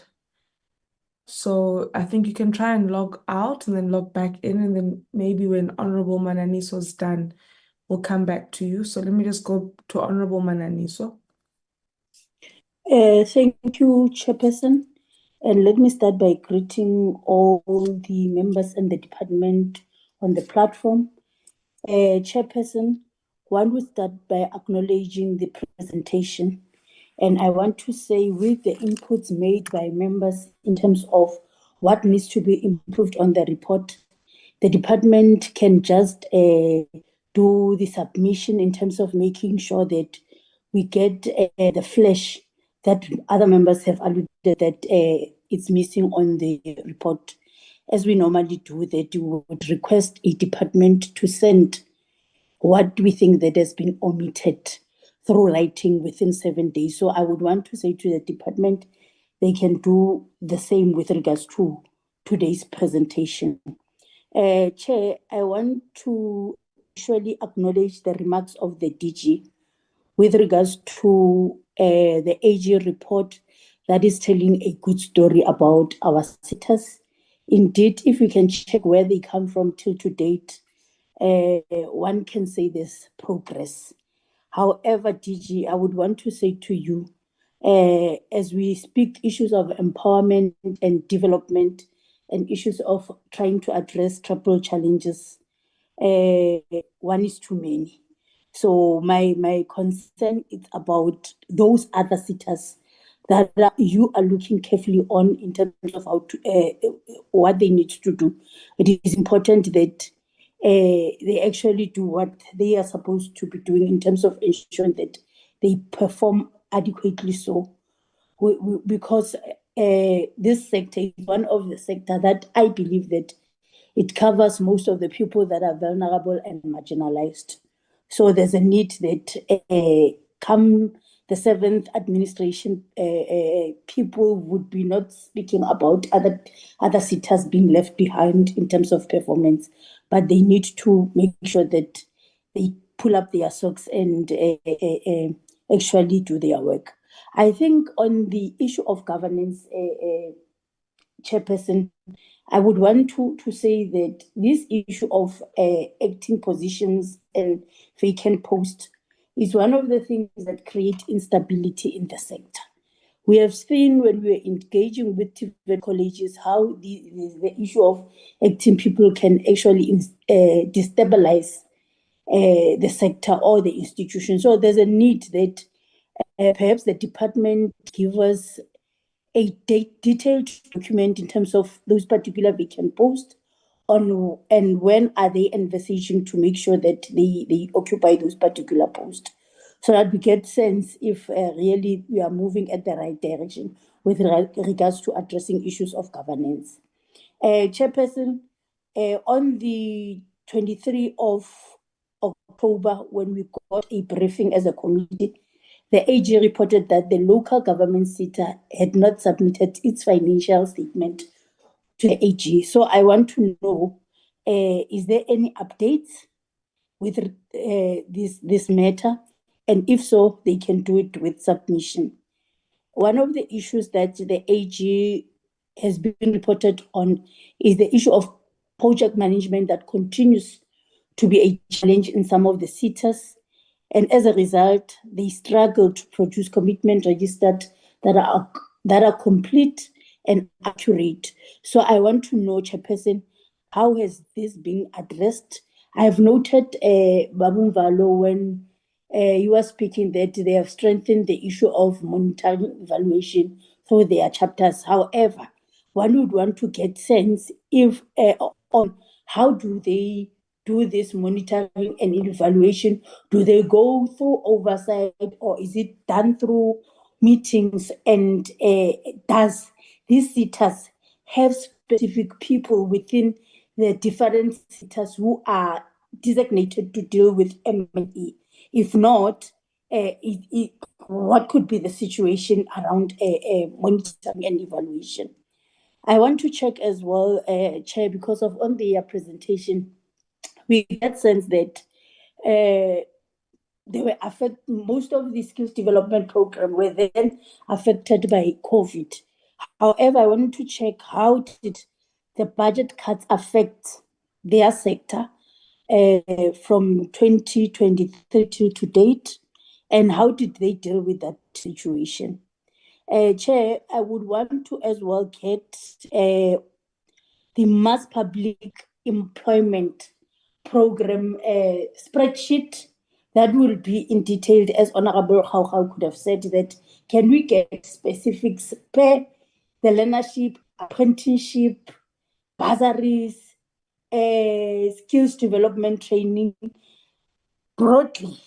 And it must include as well locations, because I think this one that we need specific location is on the basis that as national, we need to make sure that everybody is covered, be at the rural, urban, and suburb. So the reason why I would want that spreadsheet, that it's in detailed in submission, it's on the basis I want to check if we don't leave other people behind, as we have promised as this government. Chair, I'm very happy about the brief as well in terms of the Muteo National Academy of Artisans, and I think it's a good story that we need to actually shine and take it out to our communities. The issue of Indlela training, as clarified by Babu Mvalo, I think it's one of those trainings that testing training for artisans, that one would want to see it being publicized for most of our young people, those who feel that maybe they're overage for high school, because we know how important is this welding things and stuff. So I want to suggest to the department that it's never too late that the department, SETAs and NSF to have a one curriculum guidance that would help those who don't have access for browsing on the internet in terms of this particular information, because we know in some other areas we still have people who doesn't have connectivity. So it is important that we get these one curriculum career guidance document so that we can share with everybody. That stipulates the opening, starting time and the closing of those particular programs that we are dealing with under skills development program. Chair, I think we need to recommend the work that has been done by MESITA. This weekend, I attended a launch by GIOSA. It's an organization that deals with employees and employers' issues on labor issues. And one thing that they presented is that they are in partnership with MESITA in many industries and factories. And I think we need to comment the work that has been done, because of we can hear and touch and feel, even if it's not the story that is being told by the department, but at least we are able to touch and feel and see what they are doing. So they must keep up the good work and deal with issues that have been raised by the AG that they need to deal with. The other issue that one would want to speak on, lastly, Chairperson, is the issue of an integrated ICT system.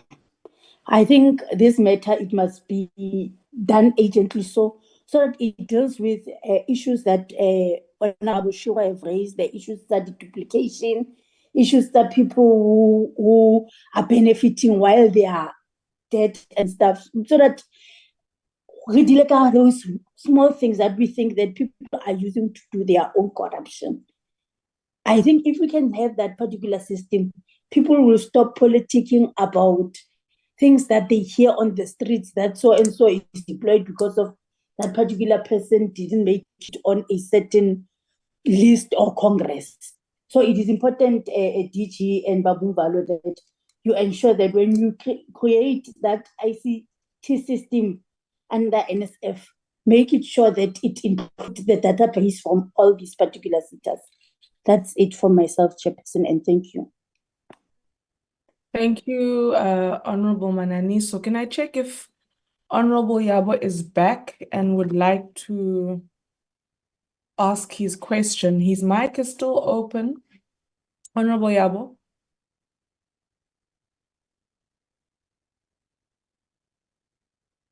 Okay, I think there's still challenges there. All right. Thank you, honorable members, for your comments, questions, and recommendations. I think I have been greatly covered by members, but perhaps would want to stress one or two matters. And firstly, DG, we're not trying to have the department present an annual report, by giving us this briefing. Because I think the scope of what we're asking for keeps on expanding, that in the end, CP annual performance report. But what we are trying to do is to get a sense of where our SETAs are in terms of their overall performance. And a great part of that has been in relation to, a great part of the work we've done in the sixth administration when it comes to our SETAs has been to look into their governance and management, because that has been the crux of what has led to some of the challenges that we have in our SETAs, that we aren't even able to look into the actual program of the SETAs and the actual impact of the work that they're supposed to have in terms of upskilling, reskilling, our citizens, right? And I mean, I will always relay this or remind us of this particular incident when I can't remember which SETA it was that had come to present to us, and it was construction SETA. I don't know if it was the chair or if it was the CEO. But as a country, we had just experienced floods in KZN, parts of the Free State and parts of the Eastern Cape. And we were concerned generally around our infrastructure. And so our concern was that as a country, do we have adequate construction capacity to ensure that we are building infrastructure that is durable to the impacts of climate change and global warming as we're seeing them, right? And this CEO or chairperson, I can't remember which one it was, felt that it was appropriate to remind us that they don't do the actual training and that they delegate the responsibility to various service providers. And I think that was very problematic, because then you don't actually have an understanding of what the funds that you are giving to someone else to skill our citizens ought to do. You need to have your finger on the pulse of whether or not the investment we're making as a state or as government, the investment the citizens of South Africa, the people of South Africa are making through their tax, is generating adequate skills for us to develop accordingly as a country, right? And so what we are trying to get an understanding of, DG, is whether or not this great investment that we're making towards sector education and training authorities is giving us the outcome that we want. And a big part of it speaks to the governance and management thereof. But once we've sorted that out, we want to have the ripple effect of adequate and requisite skills being put out there for our citizens to be able to to participate actively in our economy, so that we can see the development that will lead to the changing of the the bettering of the livelihoods of our citizens, right? So that is, I guess, what we are trying to get to as we near the end of our term, that are we where we want to be? And I think when we look at some of the audit outcomes, we definitely must acknowledge progress that has been made, as you have expressed, DG. But we also must ask ourselves as a sector, like Honorable Litia was encouraging, what could possibly be causing the stagnation that we're seeing in the audit performance of some SETAs, and what could be causing the regression? And that is where our work as the accountability ecosystem becomes very important. From the work that the AG does, the work that you do, Mr. Mvalo, and your chief directors and your team, the work that you do, DG, the political leadership of the minister becomes very important on an ongoing basis, right? So that we have a good story to tell across the entire spectrum of SETAs that we have. So that there's key concern in relation to the impact that our SETAs are having, but we do note progress that has been made. I would appreciate a slide that sort of breaks down our SETA leadership in the same manner we break down the university leadership on slide 20 and 21. If we could do the same for our TVETs as well, that would be appreciated. So just to say, this is the chair of the council, this is the principal. Do we have acting? Do we have, people who are, what's the state? And the same to be done with the SETAs. That would be appreciated within the next 7 working days. I think, and DDG Zungu,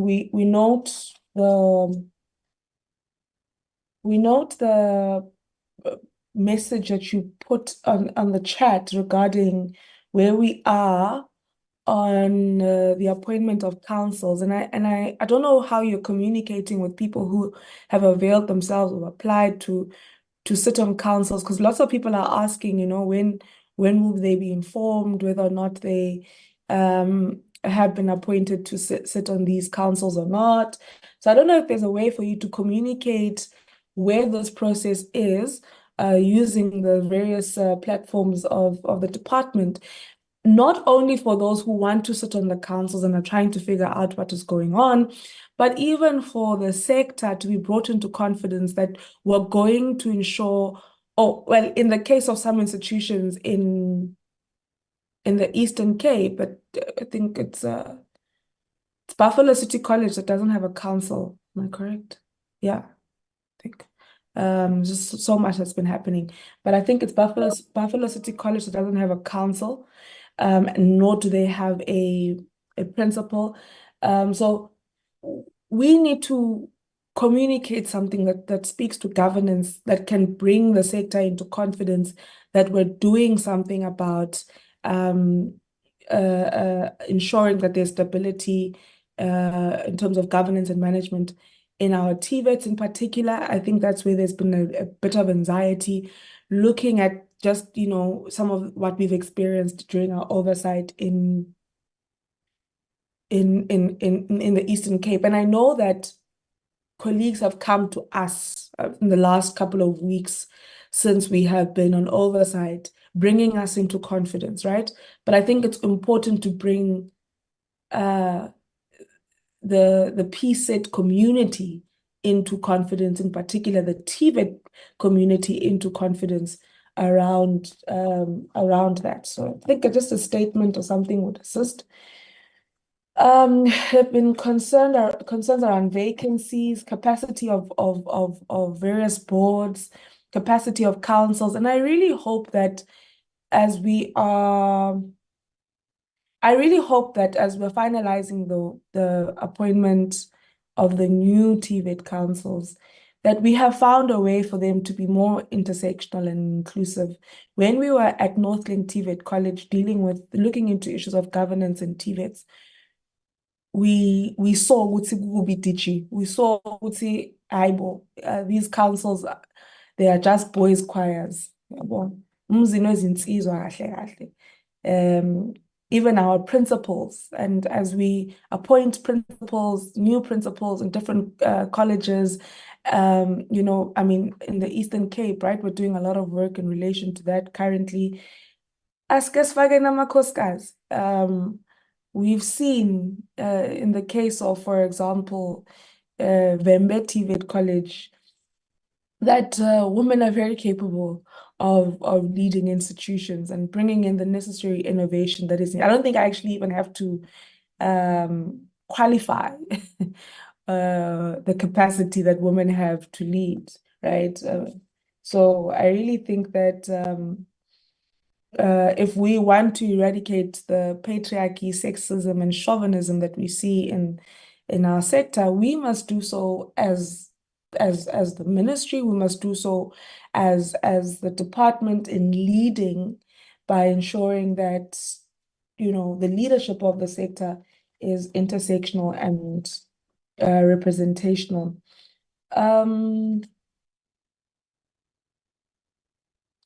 I also wanted to just ask, Honorable King touched a bit on this. Councils of universities, one notes the size and composition of councils spreadsheet that has been shared with us. And I don't know what intervention the department can play or bring about, rather, in assisting us when it comes to labor and their representation on councils. And I know that how a council is formulated is guided by the Act, the Higher Education Act, but is shaped by each institution. But there seems to be dissatisfaction and disgruntlement in the sector. We've interacted with a couple of universities now, and I think DDG Sotsikwa, you could probably recall, even yourself, DG, because I think probably the only meeting you've not been with us, DG, the past couple of months, was probably only during oversight. So you've sat in these meetings where there's been tensions in terms of the representation of labor on council. And I mean, I'm looking here, there's something called the non-academic staff, right? NAS, I think that's the acronym that it's been given. And most councils have about 1 or 2 people sitting as non-academic staff. And then you look at external members, and there you have a bracket called labor or organized labor, LAB, and you know, you only have 3 institutions that have that inclusion of labor, right? Of organized labor. I think it's CPUT. My eyesight is horrible, but yeah, I think it's CPUT, then UWC 2, and then WITS 1.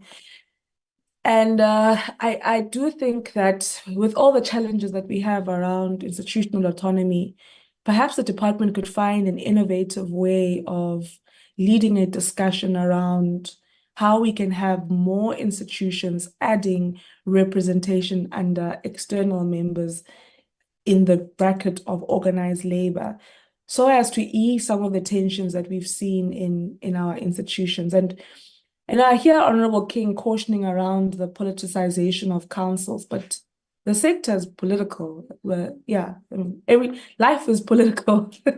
You know, I think the problem is when people have skewed politics, you know.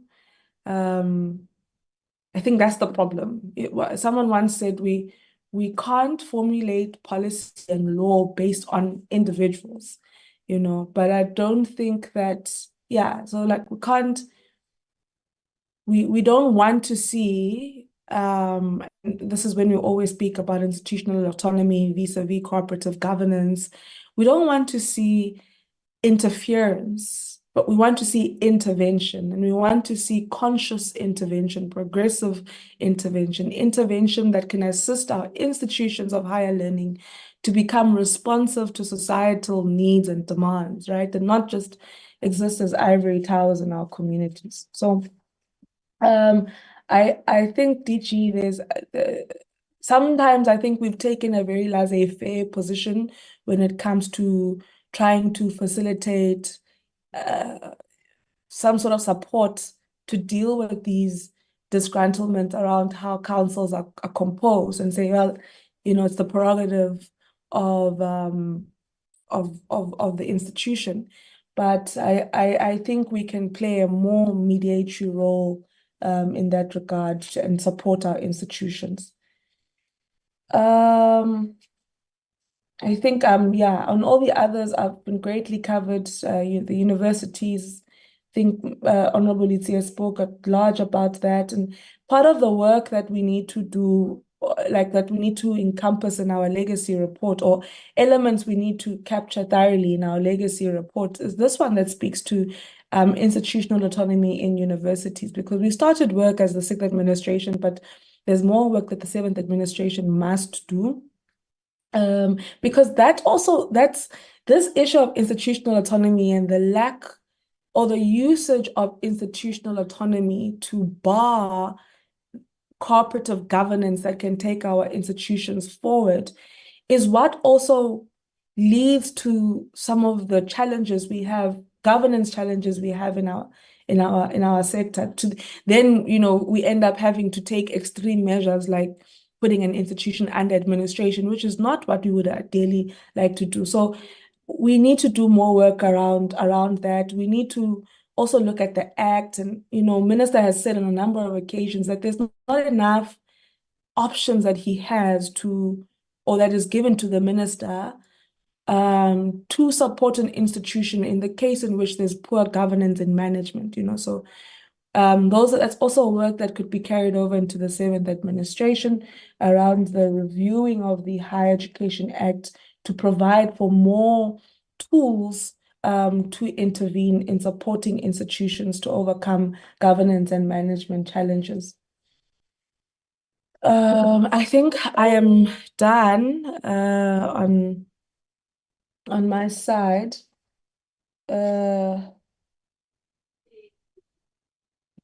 Yeah, I know colleagues always complain about us being petty sometimes when we speak about how things are presented, but colleagues, we can see that this presentation was rushed. You know, there's a slide that you referred to, DDG Zoom, that speaks to the processes that are being followed by yourselves to conclude the appointment of councils. I had to literally restructure that slide. Like I had to increase the font and all sorts of things because I don't know where the initial document was taken in order to put it on one full document. But like colleagues, it doesn't make it easy for us to go through our work. So can we please just, you know, those are basics. So we sound very petty when we mention them here, but yeah, presentation, colleagues. You know, we must try our best to.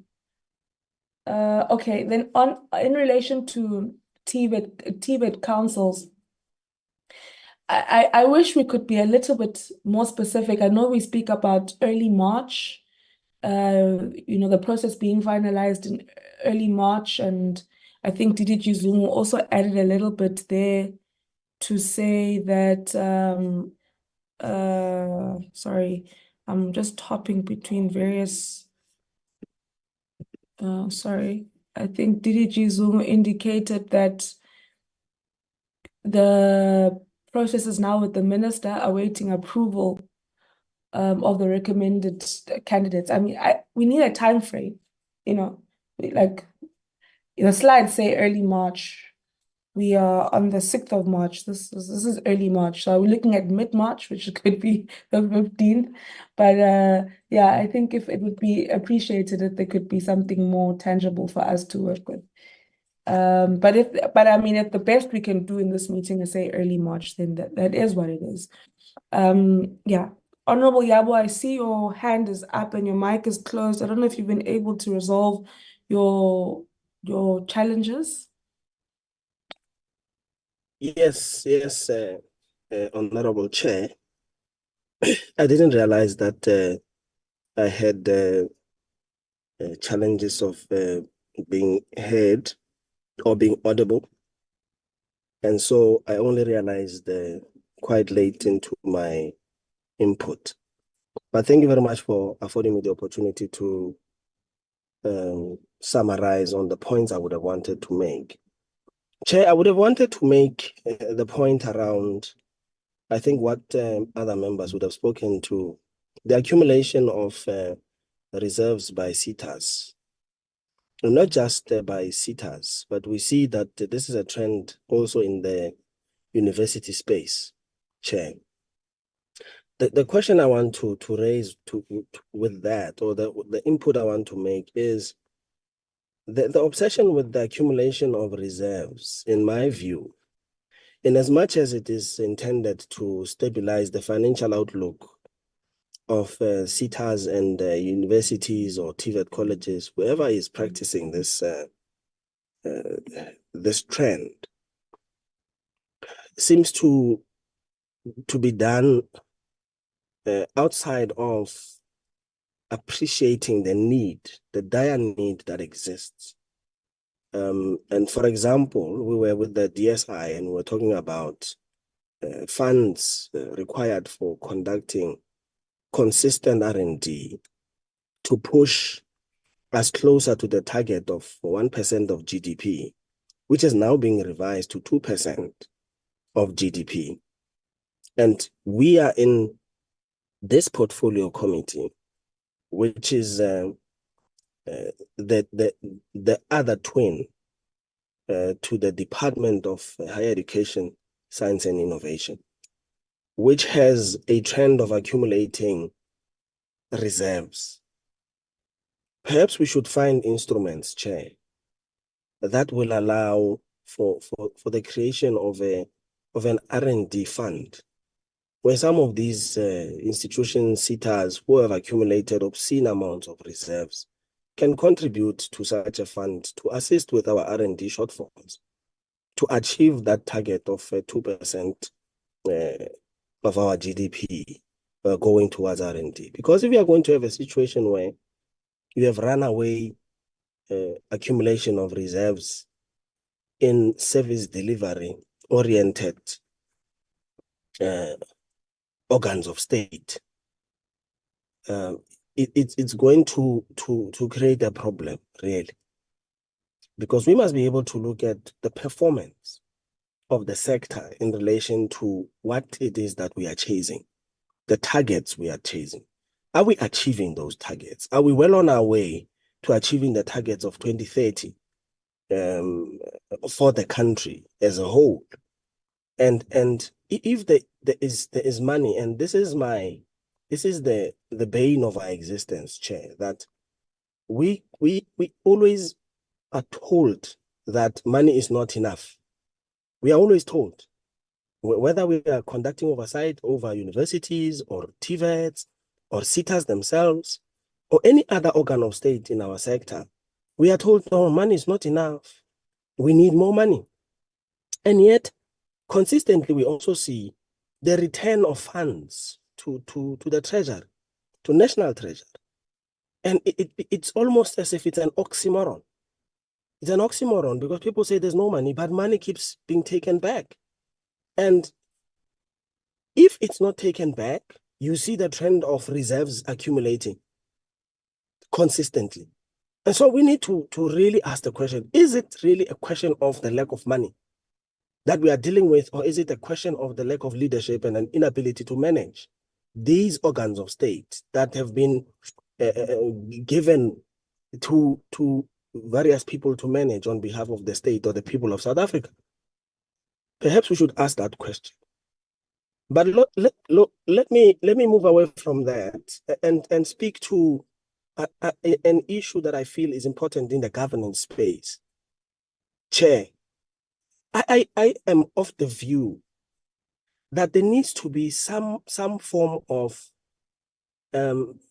ability to separate certain powers from councils. And let me make an example, Chair. We had an issue in UCT where there were a number of allegations against the council, and that the council had been accused of dereliction of duty, failing in its fiduciary duty, executing on its mandate, etc., etc. And then the same council is empowered to appoint an independent panel of retired judges. I think it leaves a bad taste in my mouth. It's similar to saying someone who's accused of wrongdoing gets to choose who investigates their case, gets to choose who then prosecutes their case, and gets to choose who presides over their case. And if that is not a travesty of justice, I don't know what is. There should be a view by the department to look into that occurrence. To me, it's a bad precedent that a council which is accused of maladministration and particular ills of failing to execute their duty becomes the very same council which holds and wields the authority to appoint an independent panel and then gets to be the responsible body for implementing the recommendations of such a panel. I mean, is this what institutional autonomy means? Does it then mean that councils account to no one but themselves? They cannot be held accountable outside of that ecosystem by anyone. They account to themselves. I don't know how that works in a democracy. I don't think that works well, Chair, in a democracy. And we need to zoom into such things. Let me move on to the SETAs once more and speak to the need, in my view, Chair, the need to create I don't know if I should call it a regulatory body, but sometimes we are accused of being too regulatory, but perhaps a center of sorts to prevent what we have seen to be a common trend, where service providers seem to share lists of beneficiaries, and service providers across all 21 SETAs share these lists accord an opportunity to the same people to be given opportunities for skills development and training. And the SETAs don't pick it up because there is no central point where they are able to compare notes on their database on who it is that they are funding through third parties or through service providers. And this has been our complaint for many years since we have been serving in this committee, that we cannot have a situation where even the deceased people are funded. How is it that these authorities, sector education training authorities, and I emphasize on the word authority because they almost act like banks who distribute funds only and then report on a KPI that is given to them or that they set for themselves. They don't exert authority in the space in as far as the minimum standards that should be required from those who are in the sector in relation to training and what the output should be. But they're just giving out money. They're not even tracking who is it going to, if this person has been funded elsewhere, all those things. Maybe we need to have some form of regulation of SETAs at the central point so that we are able to even see into these obscene monies that I've spoken about before, reserves. Maybe pull them together to take them somewhere. Yes, we respect the courts in that decision, but it doesn't mean that the department can't look at reviewing some of the legal framework in as far as being able to have an ability to pool resources in the sector to assist with skills development and reskilling. Can we ask this question? When MTTs are appointed, they do their work and they issue recommendations. Are those recommendations executed or are they followed through on? Have we seen a trend where ministerial task teams resolutions or recommendations rather being implemented by the universities where the MTT has been appointed or any part of the sector? Two, can we provide empirical evidence that the solution of administration over universities works, that it yields the solutions we want? If yes, where would it have worked? And can we replicate that model that was implemented where it worked? And if no, is it not time that we start to explore other avenues of resolving problem in the university sector? That's just my 2 cents worth, Chair, in relation to administration as a solution where there's chaos, because some of these universities are now having to go under administration twice in less than a decade. And that says to me there's a problem there. Another issue I want to speak to, Chair, and I think it's something that we might not have raised prior, as it relates to the CHE. We have seen with the Council for Higher Education, because the Council for Higher Education is the one that's responsible for appointing university assessors.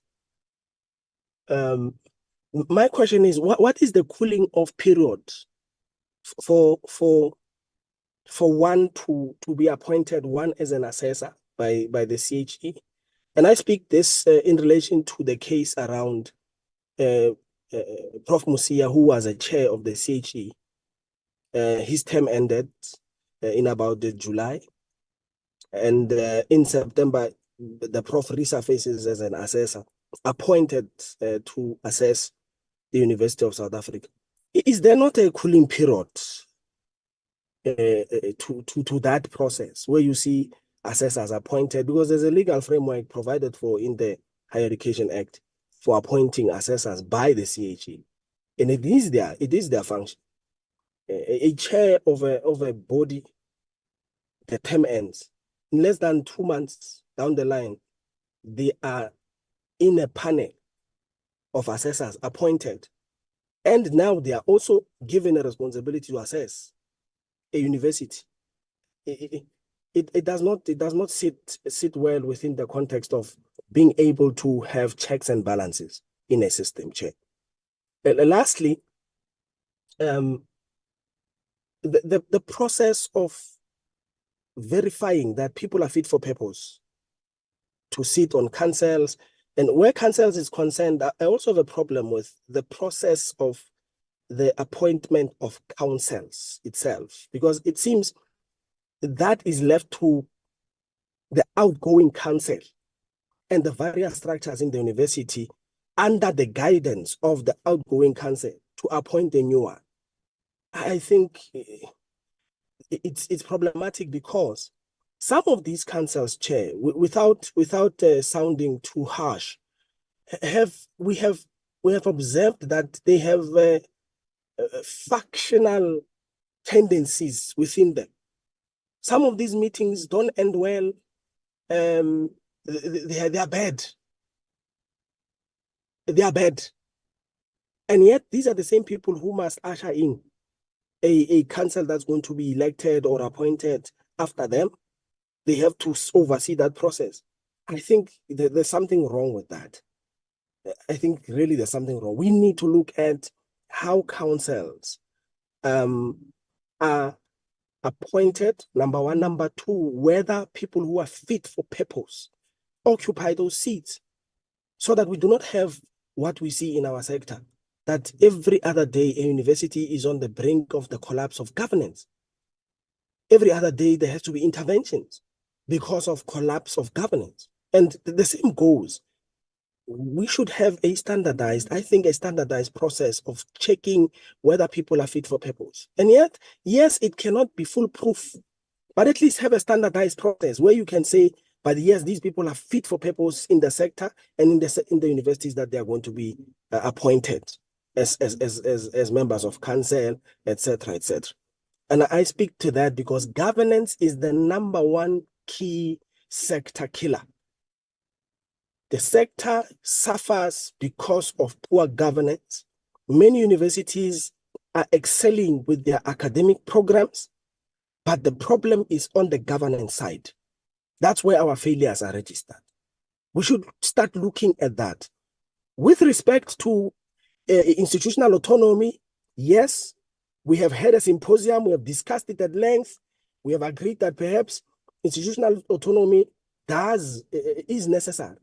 But the current way, where you have unfettered powers given to councils, I disagree. I disagree vehemently with that. We need to have a checks and balances system that will assist our higher education or our PSET sector, rather, Chairperson. Thank you very much for the opportunity to come back again after my challenges initially.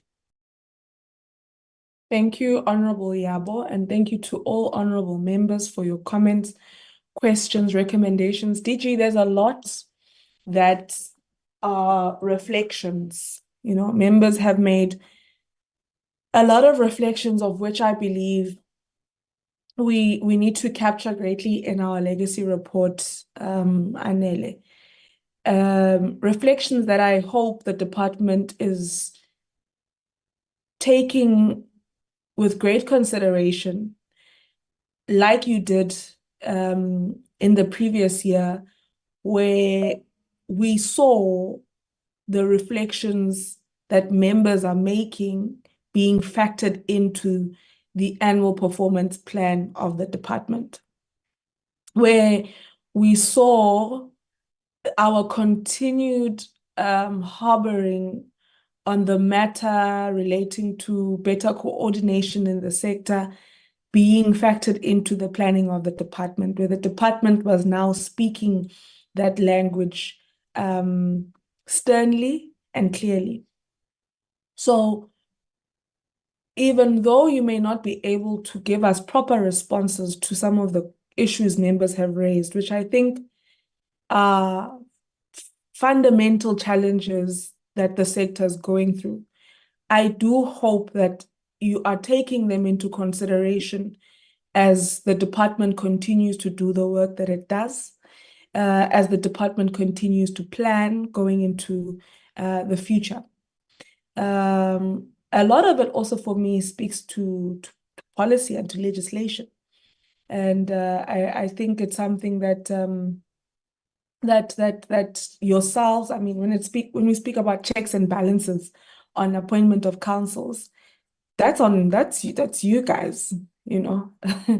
That's directly speaks to us planning properly and having proper mechanisms and frameworks that guide how policies that guide how we appoint people to support the accountability ecosystem, right? Because in your absence, DG, these councils, these boards must make sure ukuthi izinto zihamba kahle. In our absence as the committee, in the absence of the eyes of citizens on a day-to-day basis, these people must do the right thing, must make the right choices, and must steer the ship accordingly. So, you know, we really need to we have a system that assures all of us that they are capable of doing what they need to do. And I also, you know, there's the sentiment around having, look, people often say, but even how we appoint members of parliament is not based on their know-how on certain sectoral issues, right? But I think it would be to the benefit of a committee to have someone, you know, who has some financial background, has some legal background, and has a background on the actual work of the committee, right? The actual discipline that or the portfolio or sector that the committee is looking into. So, you know, even when it comes to boards of SETAs, we would want that, right? So we want diversity, of course, but we also want people who understand the trajectory sectorally that SETA should be taking. So that's on you, but there are other items, DG, where we do believe that ourselves as legislators can be playing a meaningful role in aiding the work that you as a department need to do, as well as all our institutions. But I had spoken earlier, it's now 11:53. I think we're meant to be ending our meeting at 1 o'clock. So DG, you and your team have an hour to respond. There are some questions, I think, that speak to data that is required. I think Honorable Mananiso had a few that spoke to actual data that's required. Honorable Chachao, I think there was a similar request of, well, when I say data, I say it's information that I think can be better packaged in writing. I also had such a request. And then there are matters that I believe are, of course, matters that speak to long-term planning. And then there are questions that need to be responded to in the immediate. So I think you can group your matters or your responses accordingly, DG. Over to you, Dr. Sishi.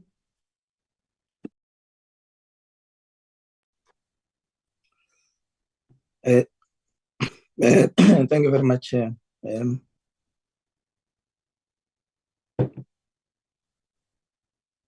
I think it's going to be important that I express my apology regarding the documents that we have packaged for the conversation today. I think we will not make any excuses for that. We wish to apologize for it. I know that right now my team is scattered all over the country regarding the state of the new academic year of our institutions. They know that we can do a better report for our portfolio committee. Chair, may I also indicate that because of how full the inputs by the members of the committee has been, in my mind, I was thinking maybe when you discuss the governance of the largest number of entities in a department like ours with a budget of 130 billion rands, it will not be the same as when you discuss governance issues in your smaller departments that are able to pull through data easily. Perhaps a workshop or a seminar or a different platform could assist in future, because I wish that this discussion on governance does not get lost. If I look at the inputs that have been made are heavy inputs, Chair, that I'm really happy that in the department we have a system to record and the questions that are asked in the committee. Somewhere in the questions asked, there are central themes that I can easily refer to the Education White Paper 3 of 1997 that was dealing with the transformation in higher education.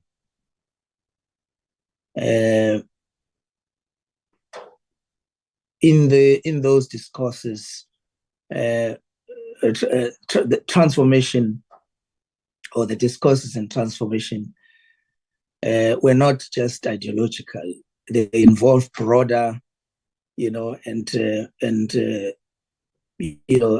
deeper understanding of transformation that developed as a result of you recall the 2008 report on the Department of Higher Education.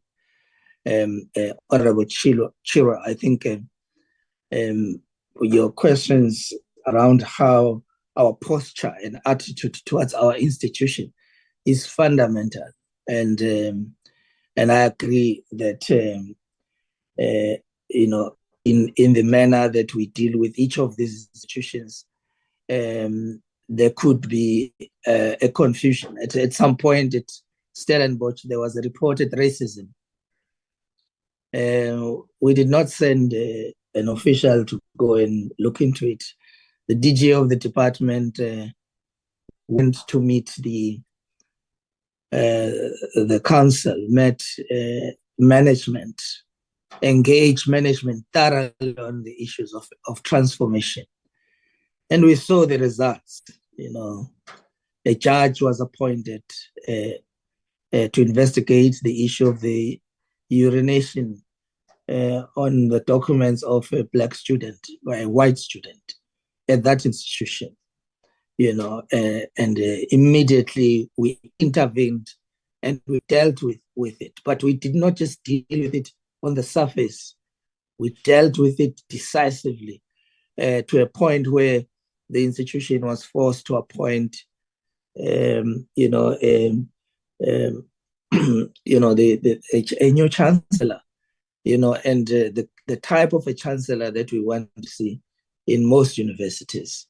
In Judge Cameroon was appointed, and Judge also was appointed to investigate these issues. And we agreed that once this report is finalized, it will not just apply to Stellenbosch, it will apply across the board, because similar incidents had been reported at UCT and Wits University, where incidents that have happened led to, again, the same kind of interventions in that university. Of course, I think we must watch how we do these things so that our posture, the tone of our statements is also consistent with the message, the core message of transformation in our country. So thank you very much, Honorable Yabo and Honorable Chiro, for bringing those issues to the fore, so that in fact Dr. Boshoff as well did raise an issue about the legal framework, and and alignment between that and the plans of the department. The chair of our portfolio committee assisted us to try and frame this into clear questions that must be answered. Are we where we want to be right now? That's what the chair of our portfolio committee said today. What could possibly be causing the stagnation in the work of our institution? Ordinarily, our commission, not just an ordinary study in this, an in-depth analysis, or in answering the questions that our portfolio committee have asked on us today. The chair of the portfolio committee concludes by challenging us in terms of our governance on basic, principles of our transformation, especially around women empowerment. To say, even if we were to look at who you appoint in councils, we want to see that your policies are implemented through the decisions that you take,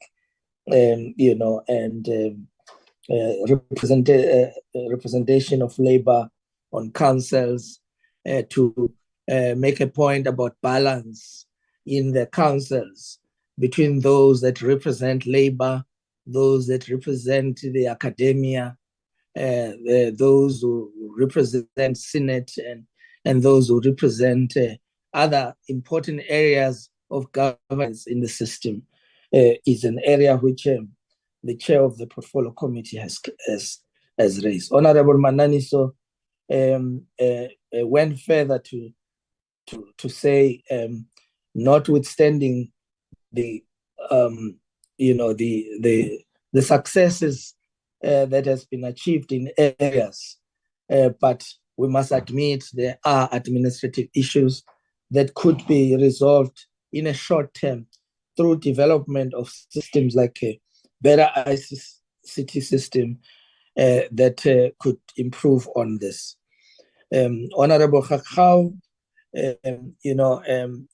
warned us that SETAs, in the manner in which we appoint councils, we appoint management, top level, we must, ensure that we refute the notion that there could be dumping redundant, officials there, and therefore undermining the good work that the department is doing. And she further warned us that the audit of the current administration, needs to take all of that into account as we prepare for the 7th administration. And she concludes that of the investments that have been made, we need to also account for the resources that we have put in strategic areas as we discuss the issue of whether we've been successful or not in areas. And all of these chair questions, are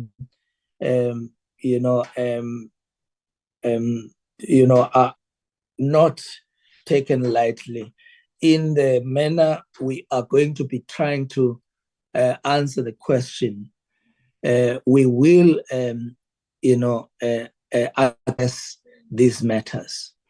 The discourse today was also concerned with the transformation, not only in terms of the administration, but it dealt with the issues of epistemology, issues of accessibility, equality, the curriculum, institutional and management structures, at some point also even teaching and learning. Some of the members have emphasized that it is not enough that we use internationalization and as a strategy to drive transformation in the system. We must also look at the basics and ensure that those basics are implemented in the governance system of our department. We accept and embrace the input, and we also realize the shortcomings in our approach. We thought that because in the last number of portfolio committees, we've been presenting on a lot of governance issues on universities, on TVET colleges, the report would be sufficient. That let us focus more on the area that has not been covered, which is our SETAs. And I think in the summary that I made earlier, I should have included that so that the shortcomings of our approach can be mitigated in the way we respond later on in our questions. The white paper 3 that we have made reference to, as well as the National Plan for Higher Education, have outlined the framework and mechanisms for implementing and realizing the policy goals of our department. And so I think somehow in the manner we articulate the trajectory of policy and implementation, there could have been shortcomings that did not articulate sufficiently the changes that have been made in the system to deal with issues of redress, to deal with the issues of past inequalities, and how we are serving the new order, meeting the pressing national needs and responding to the new realities and opportunities. And this framework for change, in higher education, deals with issues around planning, governance, funding, but most importantly, the extent to which we have, since the advent of our democracy, managed to establish a single and non-fragmented, and nationally coordinated system, and therefore, which therefore means our task would be to deal with, how we overcome those fragmentations, how we deal with inequalities when they emerge, errors and fault lines in those areas, and with these few words, I wish to then, acknowledge the good work that has been done today, and the fantastic strategic inputs that has been given to us by our oversight, and we commit ourselves to dealing with these matters as instructed and directed. The issues of institutional autonomy, Honorable Mkhatshwa says, could be also be reflecting missed opportunities in the way the policy is implemented. Even with its weaknesses, there could be a better way to navigate the dynamics presented to the young people of South Africa in our institutions. DDG Sokekwa will speak on the specific matters. DDG Zongo on TVET colleges, and DDG Fuchane on the matters that are relevant to the sector. In that order, Chairperson, we will take note of the issues of SETAs because I think we've covered them significantly earlier on, and we will ask Mr. Mvalo to prepare written responses to cover the questions asked by Honorable Letsia that are quite extensive. Questions by Honorable Letsia requires a comprehensive response, and we commit to Honorable Tebogo Letsia to justice in the response to your questions, and some of them in writing, as the chair would direct. Dr. Masia Sotiko.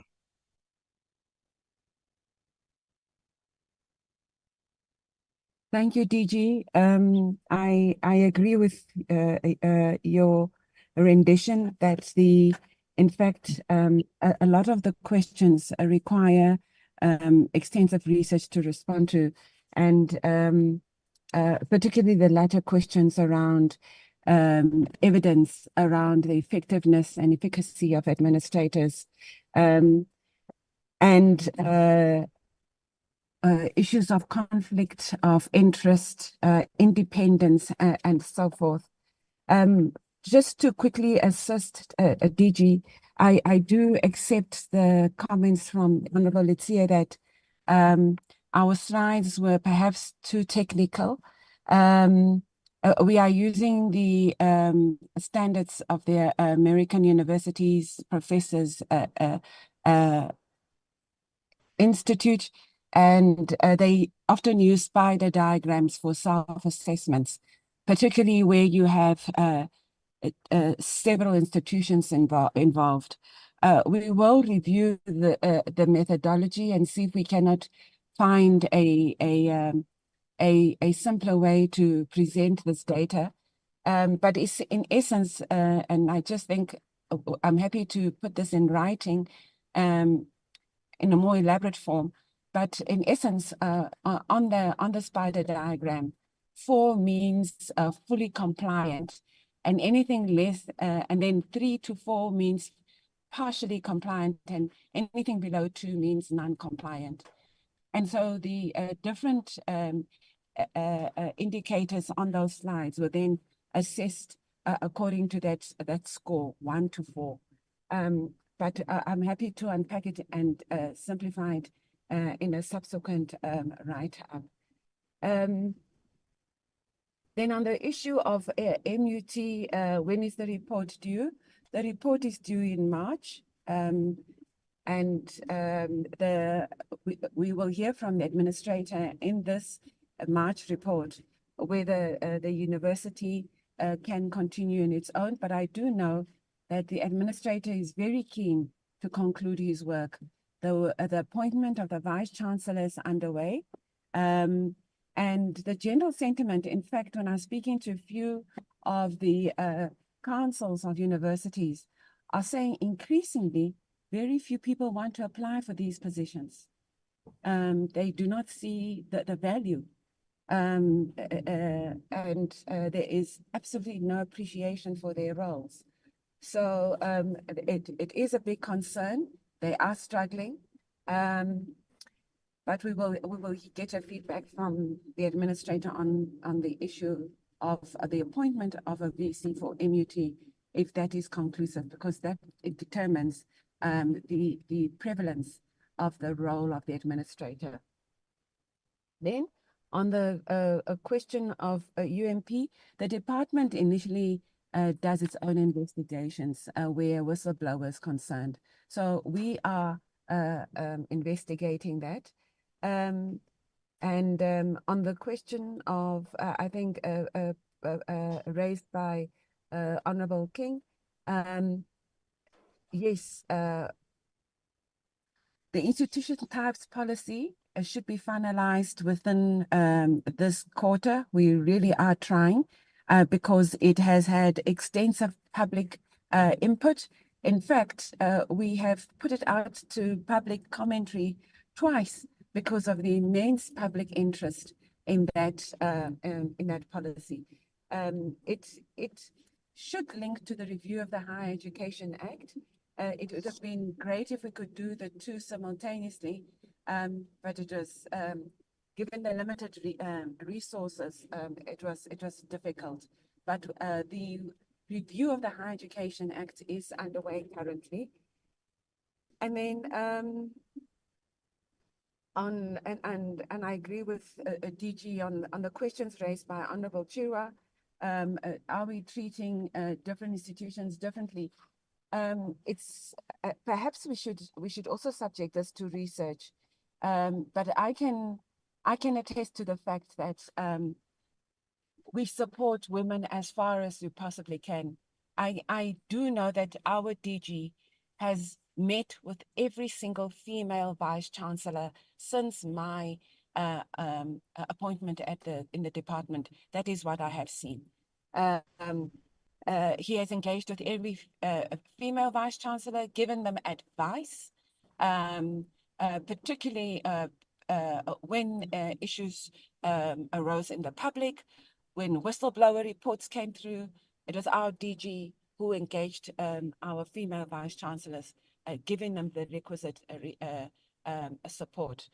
And then on the question, I think DG has already spoken to how we engaged Stellenbosch, but just to indicate, particularly on the latter issue, we have indicated to the Vice Chancellor we are awaiting the final report, which he said may come through. It was supposed to come through February, but they had a few challenges. May come through early April. We are going to recommend, based, and we have to be mindful not to prejudge the case, because then we'll find ourselves in litigation.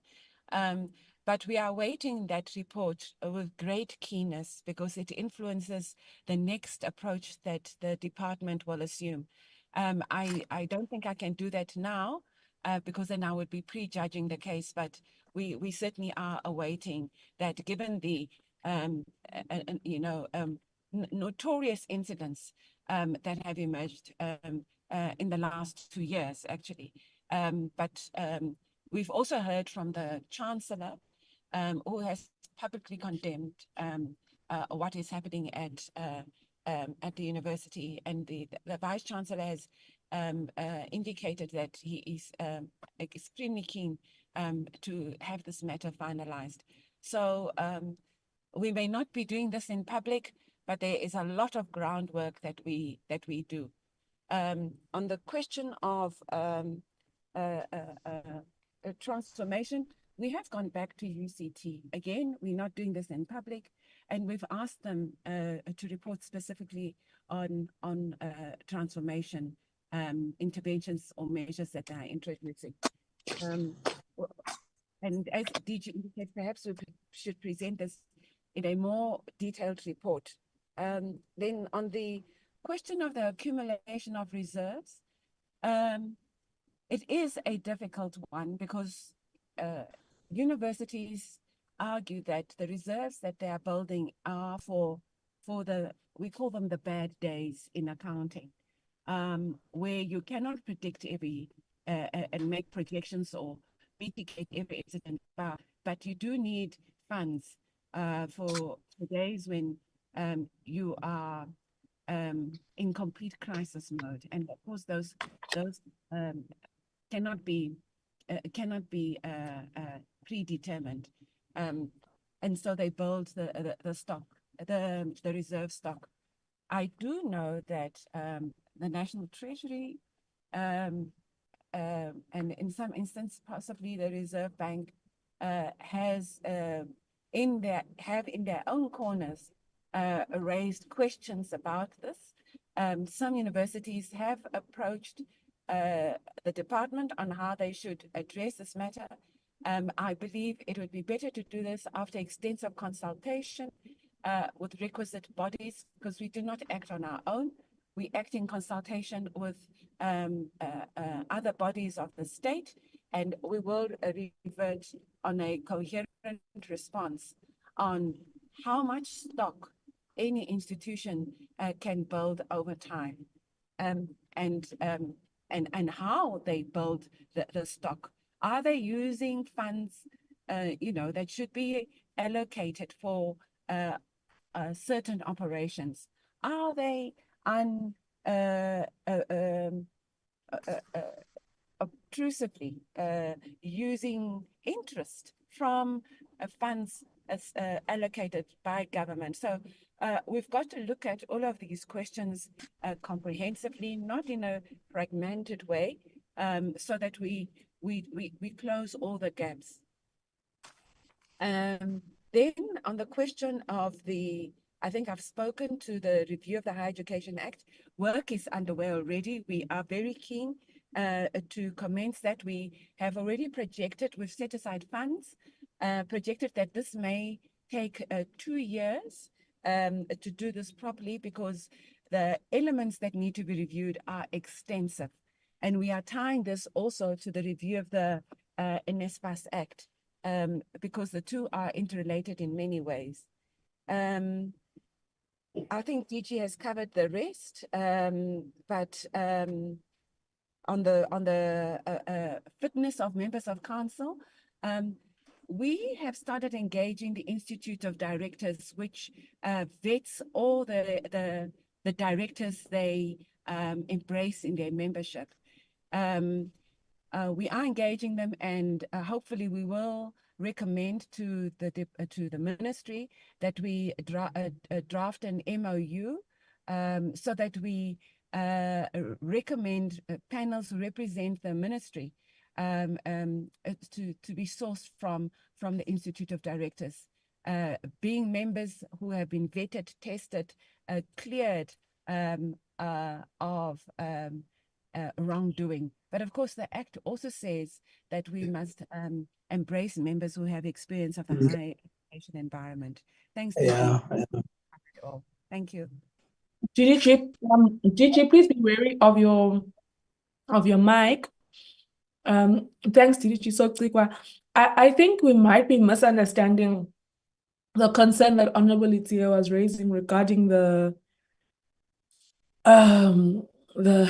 diagram towards the beginning of the presentation. But Honorable Itia, your hand has been up for some time.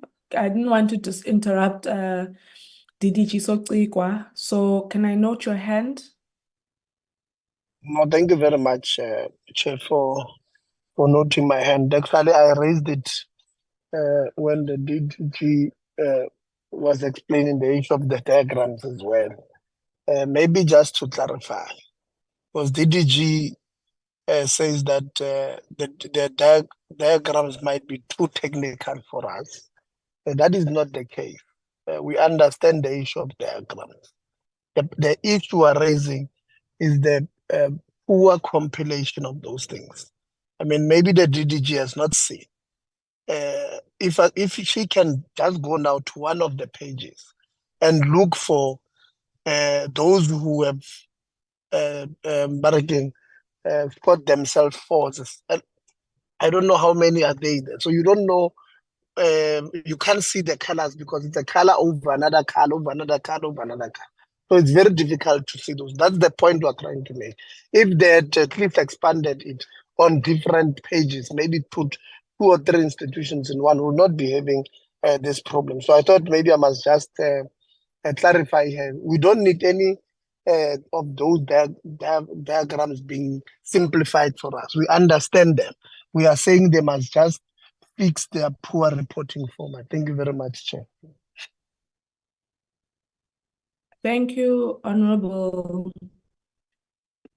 Litsie. DG, I think you were handing over from one what you call it, DDG to the other. I think we were done with the university branch. I think we can go to, I'll continue. We can go to the DHET branch. Yeah, no, thank you. Thank you. Thank you very much, Chair. I think I would also use this opportunity just add, Chair, that in our recent engagement with National Treasury, the issue of the reserves, Honorable Yabo, was raised as a concern. So not only are we acknowledging your input in that area, we are also saying it is a concern that has been raised even at higher level, to the extent that there's a task team currently that is going to be a joint task team between Treasury and our department that will be looking into all reserves that are reported, with a view to saying that such reserves could be assisting the country at a time when we are confronted with austerity. If the purpose for the reserves is for the difficult times, there can't be more difficult times than now. And so this work is led by our DDGs in the various areas, including DHET and universities and community education and training. We would like to share the report with you once we are done.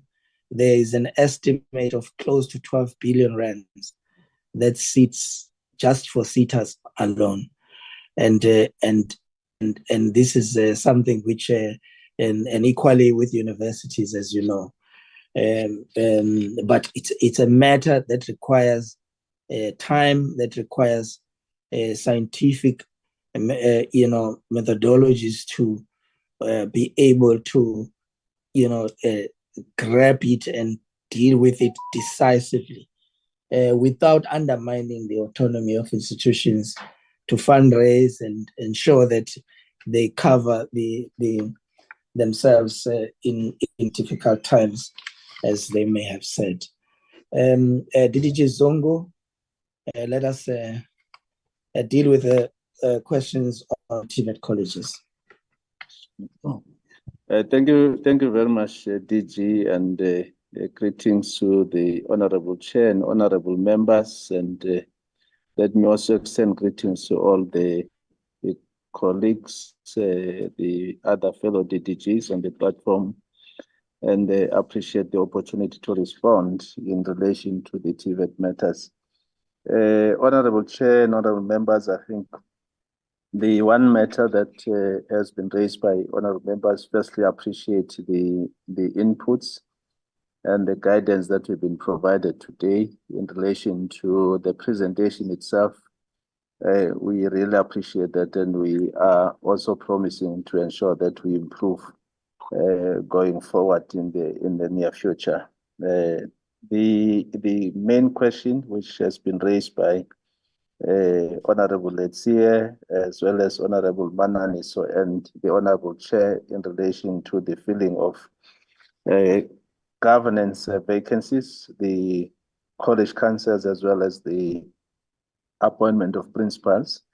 In relation to the appointment of principals, we have requested the support from our colleagues from the corporate services, which they have since provided us with the update on all the vacancies that include the senior management in colleges, that will be principals and deputy principals, as well as at the campus level, which we'll be able to share with the portfolio committee in the next 7 days.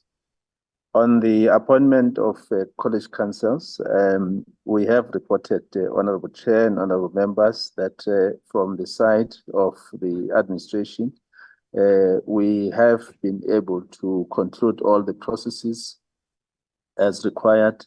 Of course, we had so many dependencies, which some of them we were anticipating, others not. And one of them that caused the delays was around the verification and the vetting of the members, and in also addressing some of the shortcomings that we had in the previous councils. So in order for us to make sure that indeed we get credible people that are going to be able to assist in improving the state of corporate governance in our institutions, we had to put them through some vigorous vetting processes, which is done by outside the party, unfortunately, and that also caused a lot of delays. But we have made submissions to the ministry, and we are just awaiting. The reason why, Chair, we put the early March is because the ministry has requested that they be given the time to look into the matter until the end of Feb, and hence we were predicting that by beginning early March, we should be in a position to have all of those vacancies that should be appointed in terms of Section 10B. And that's what we are waiting for. But we should be able to provide the date once we have consulted with the ministry in this regard, and then we should be able to give the exact date as to when these appointments will be then issued. But we also, like my fellow colleague, DDG Sotrikwa, in relation to the continuous capacity building of councils that we were planning to have by mid-March, the induction, but following the induction, we also want to look at how do we then assess the gaps in terms of corporate governance capacity of those councils. And we are also engaging the Institute of Directors South Africa in order to assist us in packaging the required programs that are going to assist our councils to make sure that they maintain good corporate governance in our institutions. So in that regard, Chair, so we will be able to communicate that date as soon as we have received the information from the ministry. The other question in relation to perhaps the TVET, maybe it covers all, was from Honorable King in relation to the relationship that Department of Education and Training has with DBE. Indeed, we are in constant engagements as we speak. Last week, we had a meeting with DBE to discuss the implications of the the three-stream model that DBE has introduced, which talks to the vocational and technical streams, as well as the mainstream, which is university. In that regard, Chair, Honorable Chair, I could say that indeed, with the close relation that we have, we are able to now create a clear articulation process coming from DBE technical high schools. The Gauteng Department of Education, for instance, has established what is called the schools of specializations, which link up closely with our centers of specialization in terms of the support of industry partners. We are utilizing the same industry partners in those schools and also in our centers of specialization. But we are also building capacity of our lecturing staff as well as that of the teachers within the basic education system. We believe that this is going to assist us in also increasing the capacity of producing more artisans, because what has been the challenge for the TVET sector is that we did not have a clear feeding system into the technical and vocational education system. The people that we find, or the students that we found in our gates, as the people that will say, I wanted to go to university and then I could not meet the requirements, but not because they chose to come. So we believe that this close working relation with the basic education is going to assist us in creating that clear feeding system into our technical and vocational education colleges. So there is a continuous engagement with DBE. I think we meet once a quarter to discuss those matters, and also looking at how we can collaborate further in this regard. I think DG, those were the main issues in relation to the TVET, and we hope that we'll be able to provide a comprehensive report in relation to the appointment of councillors, as well as the appointment of principals, as we've been assisted by our colleagues from corporate services. Thank you very much, Honorable Chair and Honorable members.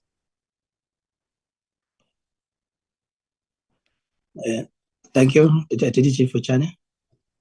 Good afternoon, DG, and thank you, and good afternoon to the Honorable Chair, Honorable Members, the Special Advisors to the Minister, my colleagues, and management of Parliament. In terms of governance, I need to indicate that the current councils that we have in our community colleges, their term of office will only be ending in October of 2025.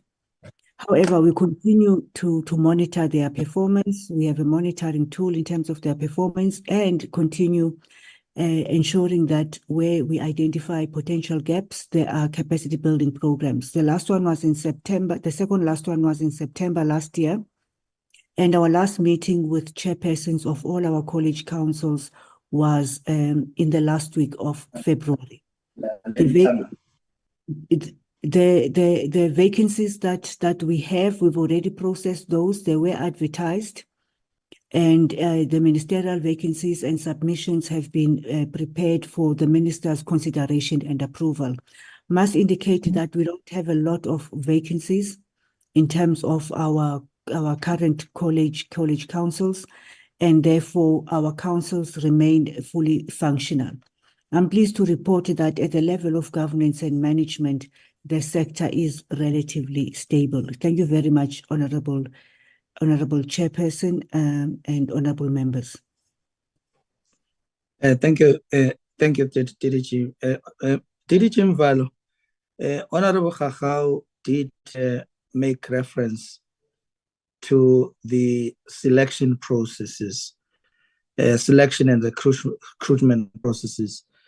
It was more of a statement, but I think you can respond on that, also taking into account the comments by Dr. Bosov regarding the revised legal framework for SETAs and the need. I think this is really, really crucial. The need to ensure stability by not throwing the baby with the bath water. Mval. Thanks very much, esteemed DG Chairperson, members of the Portfolio Committee, ministerial staff, advisors, as well as colleagues from Parliament. Yes, I must just clarify the appointment of our board members, because we have a clear process, and basically SETAs are social partner based, meaning which then therefore that you do not advertise like, to say we need someone with these qualifications and so on. What we do, we are required by the Act. The Act, it stipulates quite very clear that 3 months before the end of the term of the accounting authority members, the Minister of Higher Education, Science and Innovation must write or communicate to the SETA Chief Executive Officers. And then there's the SETA Chief Executive Officers, because they are in the sector, let's say it's in the construction sector, then they will submit the names to the department. So that's the process. It does not start with us as the department. And if we go back to the standard constitution of the SETA, the standard constitution will be having an annexure. That annexure will be exhibiting or clearly stating as to which are organizations, both in terms of organized business as well as organized labor within that sector. So that must be there in the SETA standard constitution. Then from our side, then we receive this, we have to look as well as the department. It does not mean that we have just to process as if we are a post office, because the Act is quite very clear. It's saying the members of the accounting authority must represent the interests identified in the National Skills Development Strategy. Chairperson made mention about also taking into account gender representation, demographic representation, representation of the disadvantaged, a blend of knowledge, skills, and experience drawn from the ranks of the senior officials within that sector. Let's say if it's a National Union of Mine Workers from the mining sector. So we're expecting to have someone a bit senior within NOM. So that's quite very critical for us. So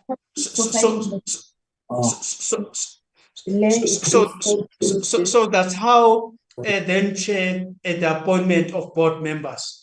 It's only and only the chairpersons of the SETAs, whereby it's us as the department, because it's like the chairperson is an independent chairperson, as it were.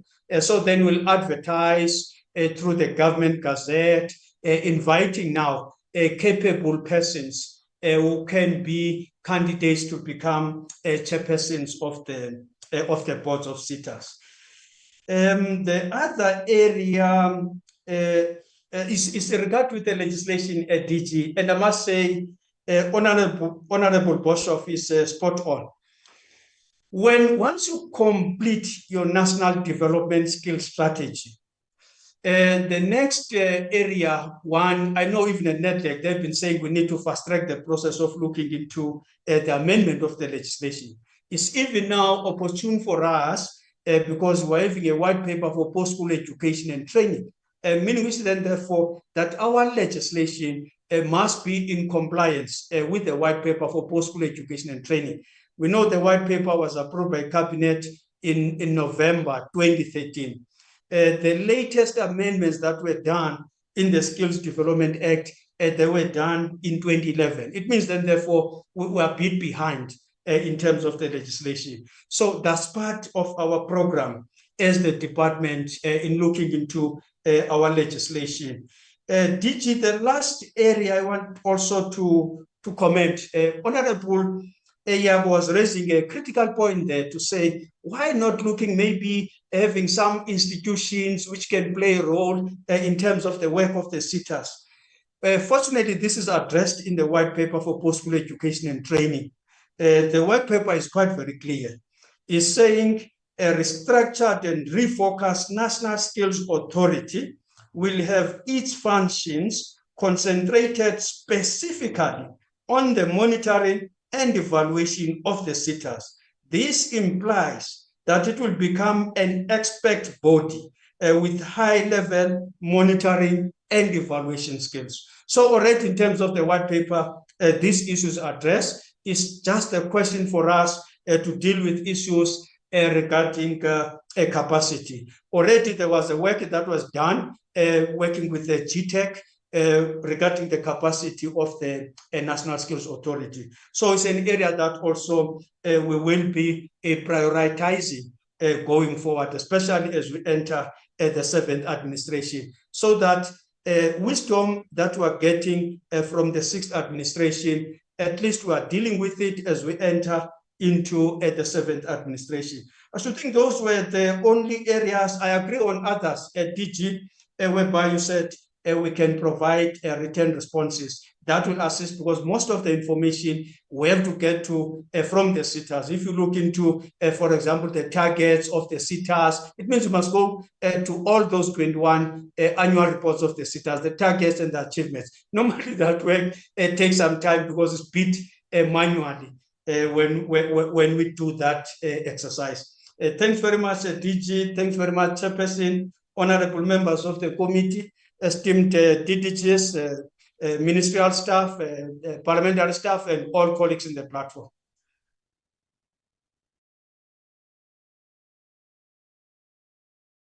Thank you, Chair. Before we submit, may I just make a few observations, Chair, based on the response by the colleagues.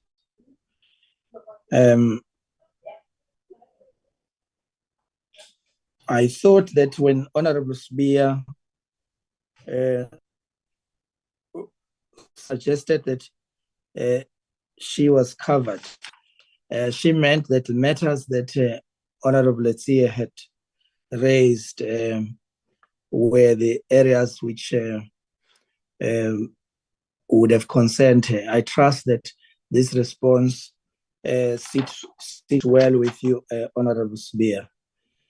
Honorable King, appreciating your emphasis on the regime for skills development in the Department of Higher Education. That involves the levy grant system. That also involves the how we equip TVET colleges to be able to stand up to the task they are designed for. Crucial issues that going forward we will have to take into account. Yesterday we had a huge dialogue with the energy and water, SETA, with the Department of Mineral Resources and Energy within the BRICS conversation that involved our international counterparts. It was very clear to us that going forward, our strategy for changing the shape and size of the system must include equipping TVET colleges such that they are able to perform the task that we can ensure their fitness for purpose. You also make a point that in our submission we may have omitted or missed an opportunity to indicate how governance has been affected by electricity and energy crisis and the network. Yeah, absolutely. I think besides the fact that the president, and I did make this reference in the past, that the president has set up a task team that is looking into, how our institutions are affected by, the energy crisis in the country, and that the sector is also represented in that regard, with a lot of solutions offered by our sector, especially through DSI, and CSIR. We are playing a key role in this regard. But it is very clear to us that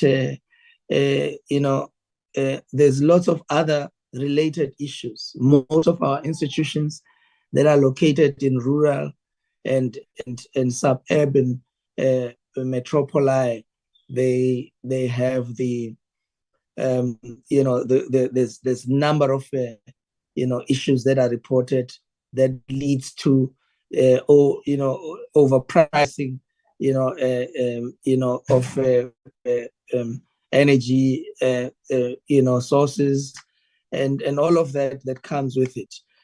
We trust that through those committees we shall feed back to the portfolio committee the results of the work that is being done. You have made reference to the review of the composition of the boards, and also taking into account that the revision of the Higher Education Act, needs to, take into account lessons learned in the 6th administration on governance-related matters.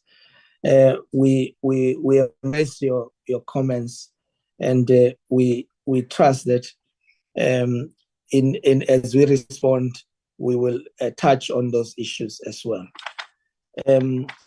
I wish to hand over to Honorable Chair with great appreciation of the understanding you have shown in the approach that we have adopted in the presentation. In the documents that we submitted, there was an overview on the current state of affairs document, which covered universities block by block. But we do take your comment that the narrative that is could be improved in how it is articulated and aligned to the broader narrative of governance in the system. We take and appreciate those comments you have made. We have tried as well to cover a number of issues, including, in the case of UNISA, we select a set of issues that emanate from the independent assessor report, and we update, the portfolio committee on it. But I think the issue there is about governance, because the reason we are sitting with you in some matter now being understood to be just about governance is actually a distortion of what actually was the initiative of the minister. When the minister initiated the investigation into UNISA, it was more about the mission drift. It was more about whether or not, after 150 years of the one of the oldest institutions or in post-school education, University of South Africa, that has founded almost all universities in South Africa. Through UNISA, most of our universities have been founded as university colleges of UNISA. And I think this is really, really important in the body politic of education, to say that UNISA is an institution that's important. But what then has happened was that whilst the ministerial task team was looking into the issues around measures, for example, we would like at some point just to present on measures only, because they speak volumes about how long that we've traveled this path, pulling together former institutions to establish new institutions that we know of today. And I think from the work that we have done through the ministerial task teams, we have established, a number of things. For example, at MUT, we know that it is the organizational culture that needs to change.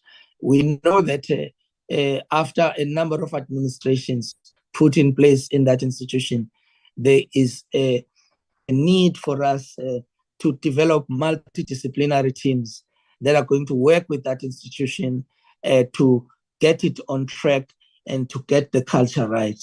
This would be impossible without the knowledge base generated through the myriad of interventions driven by our minister in that case. And I think it's important that I make that point. As we submit a chair, we thank you. DDG Zungu did respond to some of the issues that have been raised around governance, and he did in his submission indicate that there are no colleges that are under administration, and appreciated the steady maturing of the culture of governance and management in TVET colleges, and indicated that TVET colleges have had their fair share of natural tension in the relationship between councils and management. We see this in the relationship between SAPCO and CGC, but these are normalizing now. They are getting better, and we can see the progress in this regard. On page 27 of the report, we do provide a breakdown of the terms, the date of termination and the date of appointment of councils. But we have to also declare, Chair, that as a department, we have not, done well in this particular area. It can't be that processes for replacing boards in these institutions started only when the term is about to end. Because we would have known that if the term ends on the 9th of January, early in the previous year, we must have started the recruitment process so that it is a seamless process. We have not reached that stage, and we declare this to you, and assure you that we will account to the portfolio committee on how we try to deal with this. Our processes for the appointment of council are not pure and clean and without any areas where opportunistic interventions by those who want to influence such processes are to be ignored. So notwithstanding the fact that we are presenting them to you, we wish to indicate that we are aware of the weaknesses of these processes, and therefore we commit to developing mitigation strategies to dealing with this. I wish to conclude by saying recently, as recent as last week, the minister met all the chairs of councils of all universities as part of the commitment the minister made to the portfolio committee regarding the issues around remuneration of vice chancellors. But in that meeting, we also seized the opportunity to discuss a myriad of other matters that relates to governance. And we saw the useful that platform can be in helping us to strengthen governance in the system. And the opportunity that was presented to us in this regard is embraced by ourselves, and we seek to take advantage of the goodwill that exists in the sector as a whole. The support we are getting from our councils and from our labor, our unions, our student leadership. Our relationship with student leadership is not always smooth, but it is the most exciting. And we know that we have not done well in this area, particularly we've tended in terms of student governance to concentrate on our relationship with the union, the student union, and not on the SRCs, in each institutions that are legislated in the statutes of our universities. DDG Socigwa has done decent work to try and get this corrected, and we see already the results of that, even though there are still those university SRCs that still feel that they need more frequent engagement with the department. Thank you very much for the generosity to give us the opportunity to account where we have faltered. We apologize. Where we have done well, we want to really say so.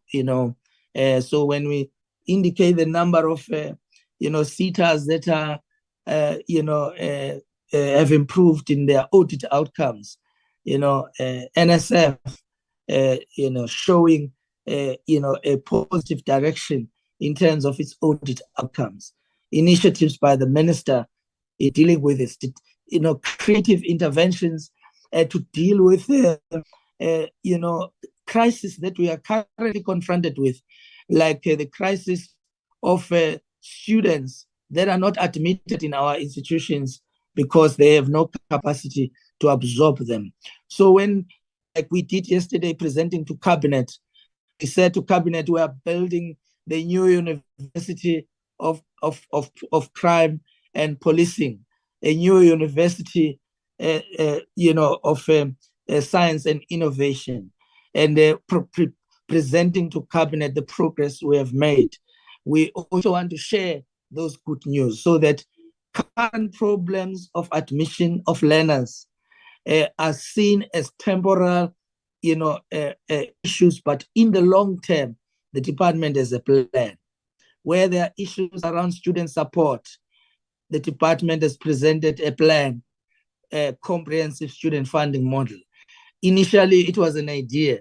Now we have started the implementation of the first phase of the comprehensive student support system for the country, and we're inviting our students in particular to be part and parcel of the development of an improved model that is supported and embraced by all.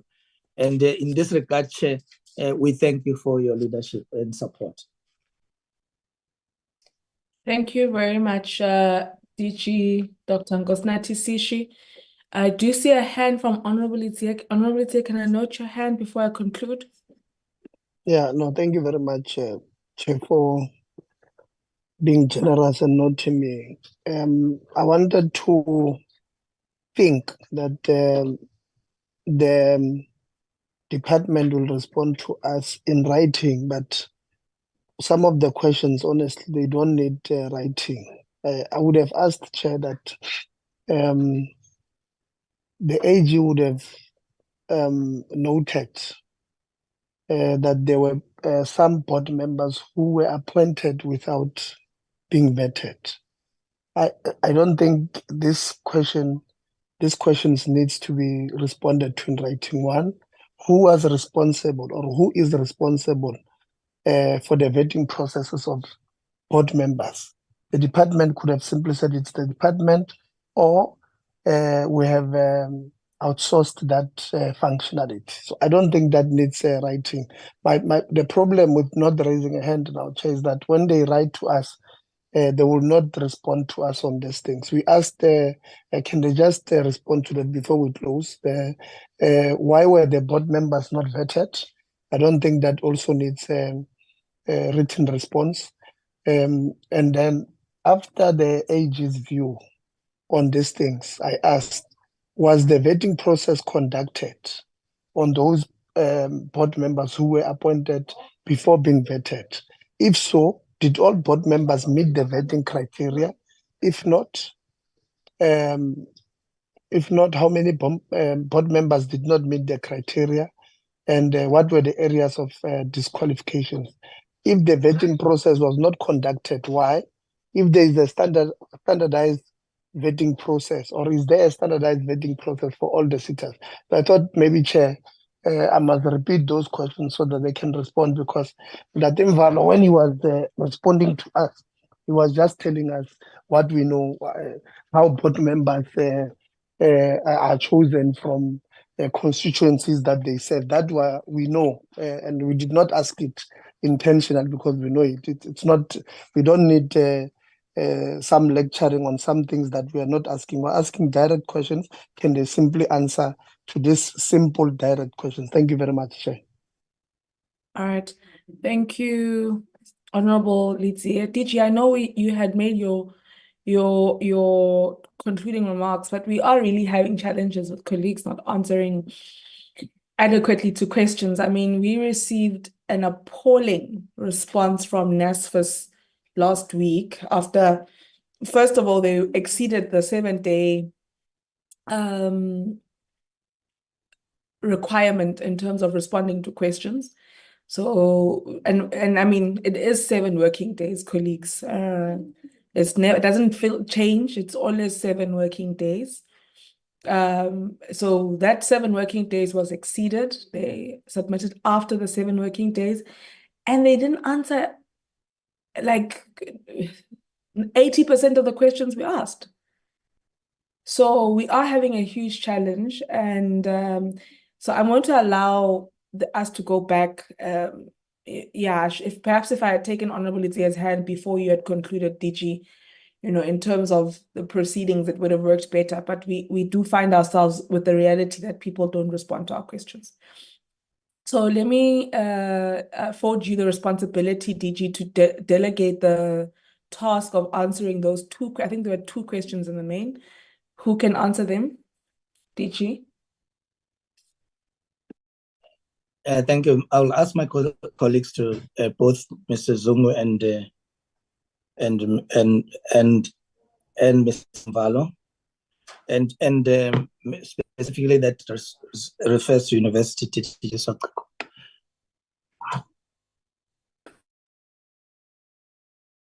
Thanks very much, DG. Thanks, Chairperson. I will quickly respond to the question relating to appointment of accounting authority members of the sector education and training authorities. And then obviously these are risen during the audit of 2019-2020 financial year.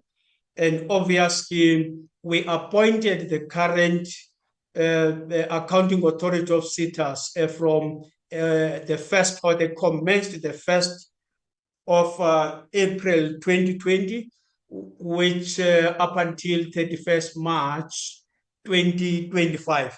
Right now, towards the end of this year, we'll be starting again the entire process as the department, as we must have new accounting authorities by 1st April 2025. During the process of the Auditor General, Auditor General made findings regarding the process in relation to the appointment of accounting authority members, whereupon the process did not comply with the legislation. The legislation in this instance, in the main, it will be Skills Development Act.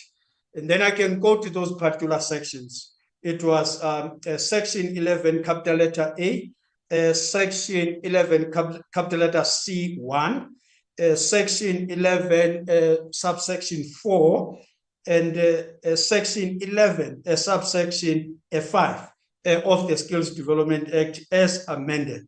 So the findings in the main, or amongst others, included no criminal record that was checked prior to the appointment of the accounting authority members, no nationality, qualifications, declaration of interest checks performed prior their appointments. And then it was during the time of COVID-19 that was also explained, because thereafter there was a determination test normally is done independently. The auditing company will do the work in detail. The Auditor General directed the department that we needed to communicate to the SETAs that the SETAs should disclose the payment of the board fees of the AA members who were appointed not in compliance with the legislation, as that would be an irregular expenditure in terms of the Skills Development Act. And obviously, as the department, we implemented that to the latter. The determination test outcomes also were implemented to the latter. I think in one of the portfolio committee, this might have arisen and we might have answered. I can't have a clear recollection. So this was done and it was concluded, and those accounting authority members whom then the vetting, it was done thereafter, none of them were found negative, rather positive, or there was nothing untoward in terms of compliance with the Act. So as the department, we've done that. It was during 2019 and 2020. Thanks very much, esteemed honorable member, honorable chair, and honorable members. Okay, can we be direct a little bit, Mr. DDG Zungu? I know that with DHET we outsource. Can you just explain that process of outsourcing and the quality assurance and how we deal with the gaps there? No, thank you very much, DG, and once more greetings to Honorable Chair and Honorable members. In terms of our processes, we do send out the advert that stipulates what will be the minimum requirements for the candidates to qualify in order to serve as council members. They are then nominated by various structures because they don't apply as individuals, but they get nominated by certain structures. Once we receive that, we have the terms of reference for the committee that sits, and that committee is constituted by all senior management of the branch. That includes all the regional managers as well that sits as part of that structure. After that, a shifting process where they look at all the minimum requirements that the candidates would have or were supposed to meet. Those that make it through the first process, they are then sent through the vetting process, which is outsourced because of the capacity within the department. And once we receive that information, that will include the verification of their qualifications, where they have worked, and so forth, and how will they then contribute to the governance of the institution. Once that process is done, the listed candidates are then recommended to the DG, and from the DG to the ministry, and then we wait for the feedback from the ministry in terms of those appointments. Thank you very much, DG and Honorable Chair and Honorable members.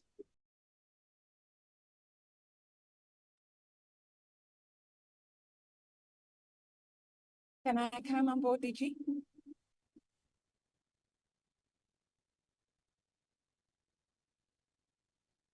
Go ahead, DG Soklikwa, because I muted DG earlier on. All right, thank you, Chair. On our side, so 5 ministerial appointees are permissible on the board, on the council of each university. They are often nominated by the universities themselves, and we then make recommendations to the minister. But since I commenced my tenure in the department, I have insisted that we engage with the Institute of Directors rather than the list provided by universities. In my view, the list allows for continuation without any form of evaluation of the performance of any candidate, and I'm talking about individual performance. So thus far, we have started engaging with the Institute of Directors. Our preference is to provide a proper framework for this in the Higher Education Act, which we are reviewing, and that should be that council members, as in other Chapter 9 institutions, specifically, Chair, need to pass a certain test of fit for purpose, i.e., they have to declare on a proper template, which then goes into the records of the institution, that they have no criminal records, that they have not been imprisoned, they have not been declared insolvent. All of those practices need to be provided for in a proper framework. So that declarative process is what is required, I think, going forward, and it's certainly something one wants to introduce. And then the second is proper evaluation, particularly after the report on the remuneration of vice chancellors. We felt that it's important to introduce proper evaluation of boards by an independent committee, and I think we inserted that in the slides. That would be a better practice than having the self-evaluation. I hope I've covered that, but it's work underway given the kind of reports and comments we've seen from different investigations. Thanks, Chair.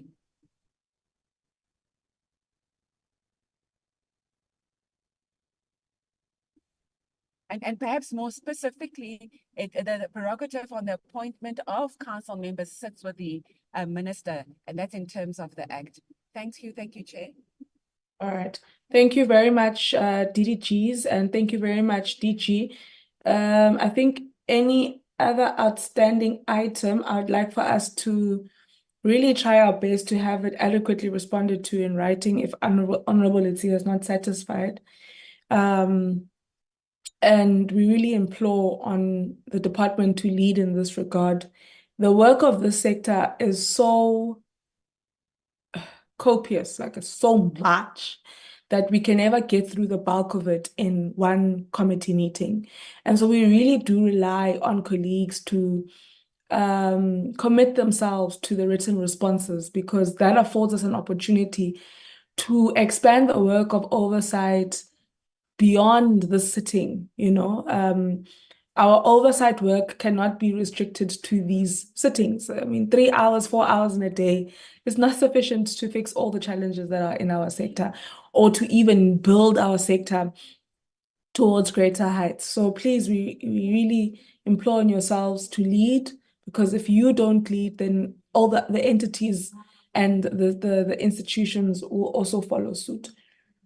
And I really implore on your office, DG, to have a conversation with NASFIS, because when they don't do well, it also reflects negatively on yourselves as a department, because they are your entity after all.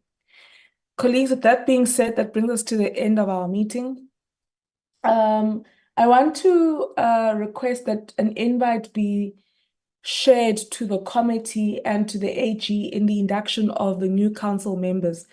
I think it will help us. There's a lot that we observe when we do our oversight and witness how councils don't really have a grasp on their role. And so I think in strengthening the accountability ecosystem, it would be important that we be invited as Parliament so that we can also share with councils what our expectations are of them in aiding the accountability ecosystem. What do we expect council to do in the absence of the committee, so that when the committee comes, we actually are satisfied by the role that the council is playing. And then I'm glad that the DG has acknowledged that we could have done better in terms of our timing on the recruitment of new council members, in particular for TVET colleges. We warned against this. We spoke about it to say we must be on time to ensure a smooth transition from the one administration to the other. So that reflection is necessary, but it's also important that we don't see that time lag in other functions, like so when in other spaces we will then have to make sure that there are new boards or councils in place. Let's make sure that looking to hamba accordingly. Okay, honorable members, that brings us to the end of our meeting. I'd like to make an announcement. This is the second time I say that brings us to the end of our meeting. I'd like to announce that next week we will be considering the Science and Innovation Legacy Report. I think we have about 3 weeks left of committee meetings. We will not be coming back to the committee, even if they do call us to come and deal with some key legislation in plenary. We won't be coming back for committee work. So these are about the last 3 weeks we have for committee work in the 6th administration. So we'll be adopting the committee legacy report in relation to the committee's work on science and innovation next week, Wednesday. This will take place after an on-site briefing on Itemba Labs at Itemba Labs in Cape Town.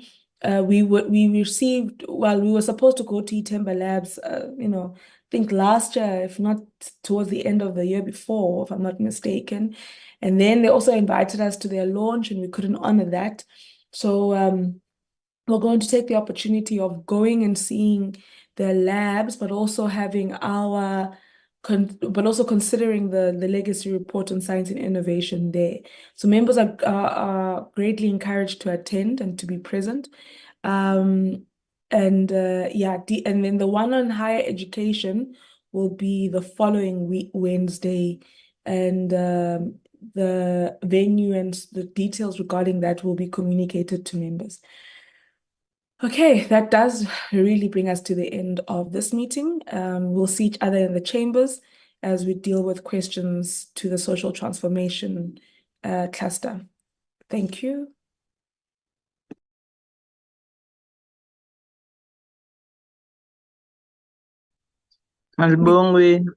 And stop recording. That's how people know the meeting has come to an end.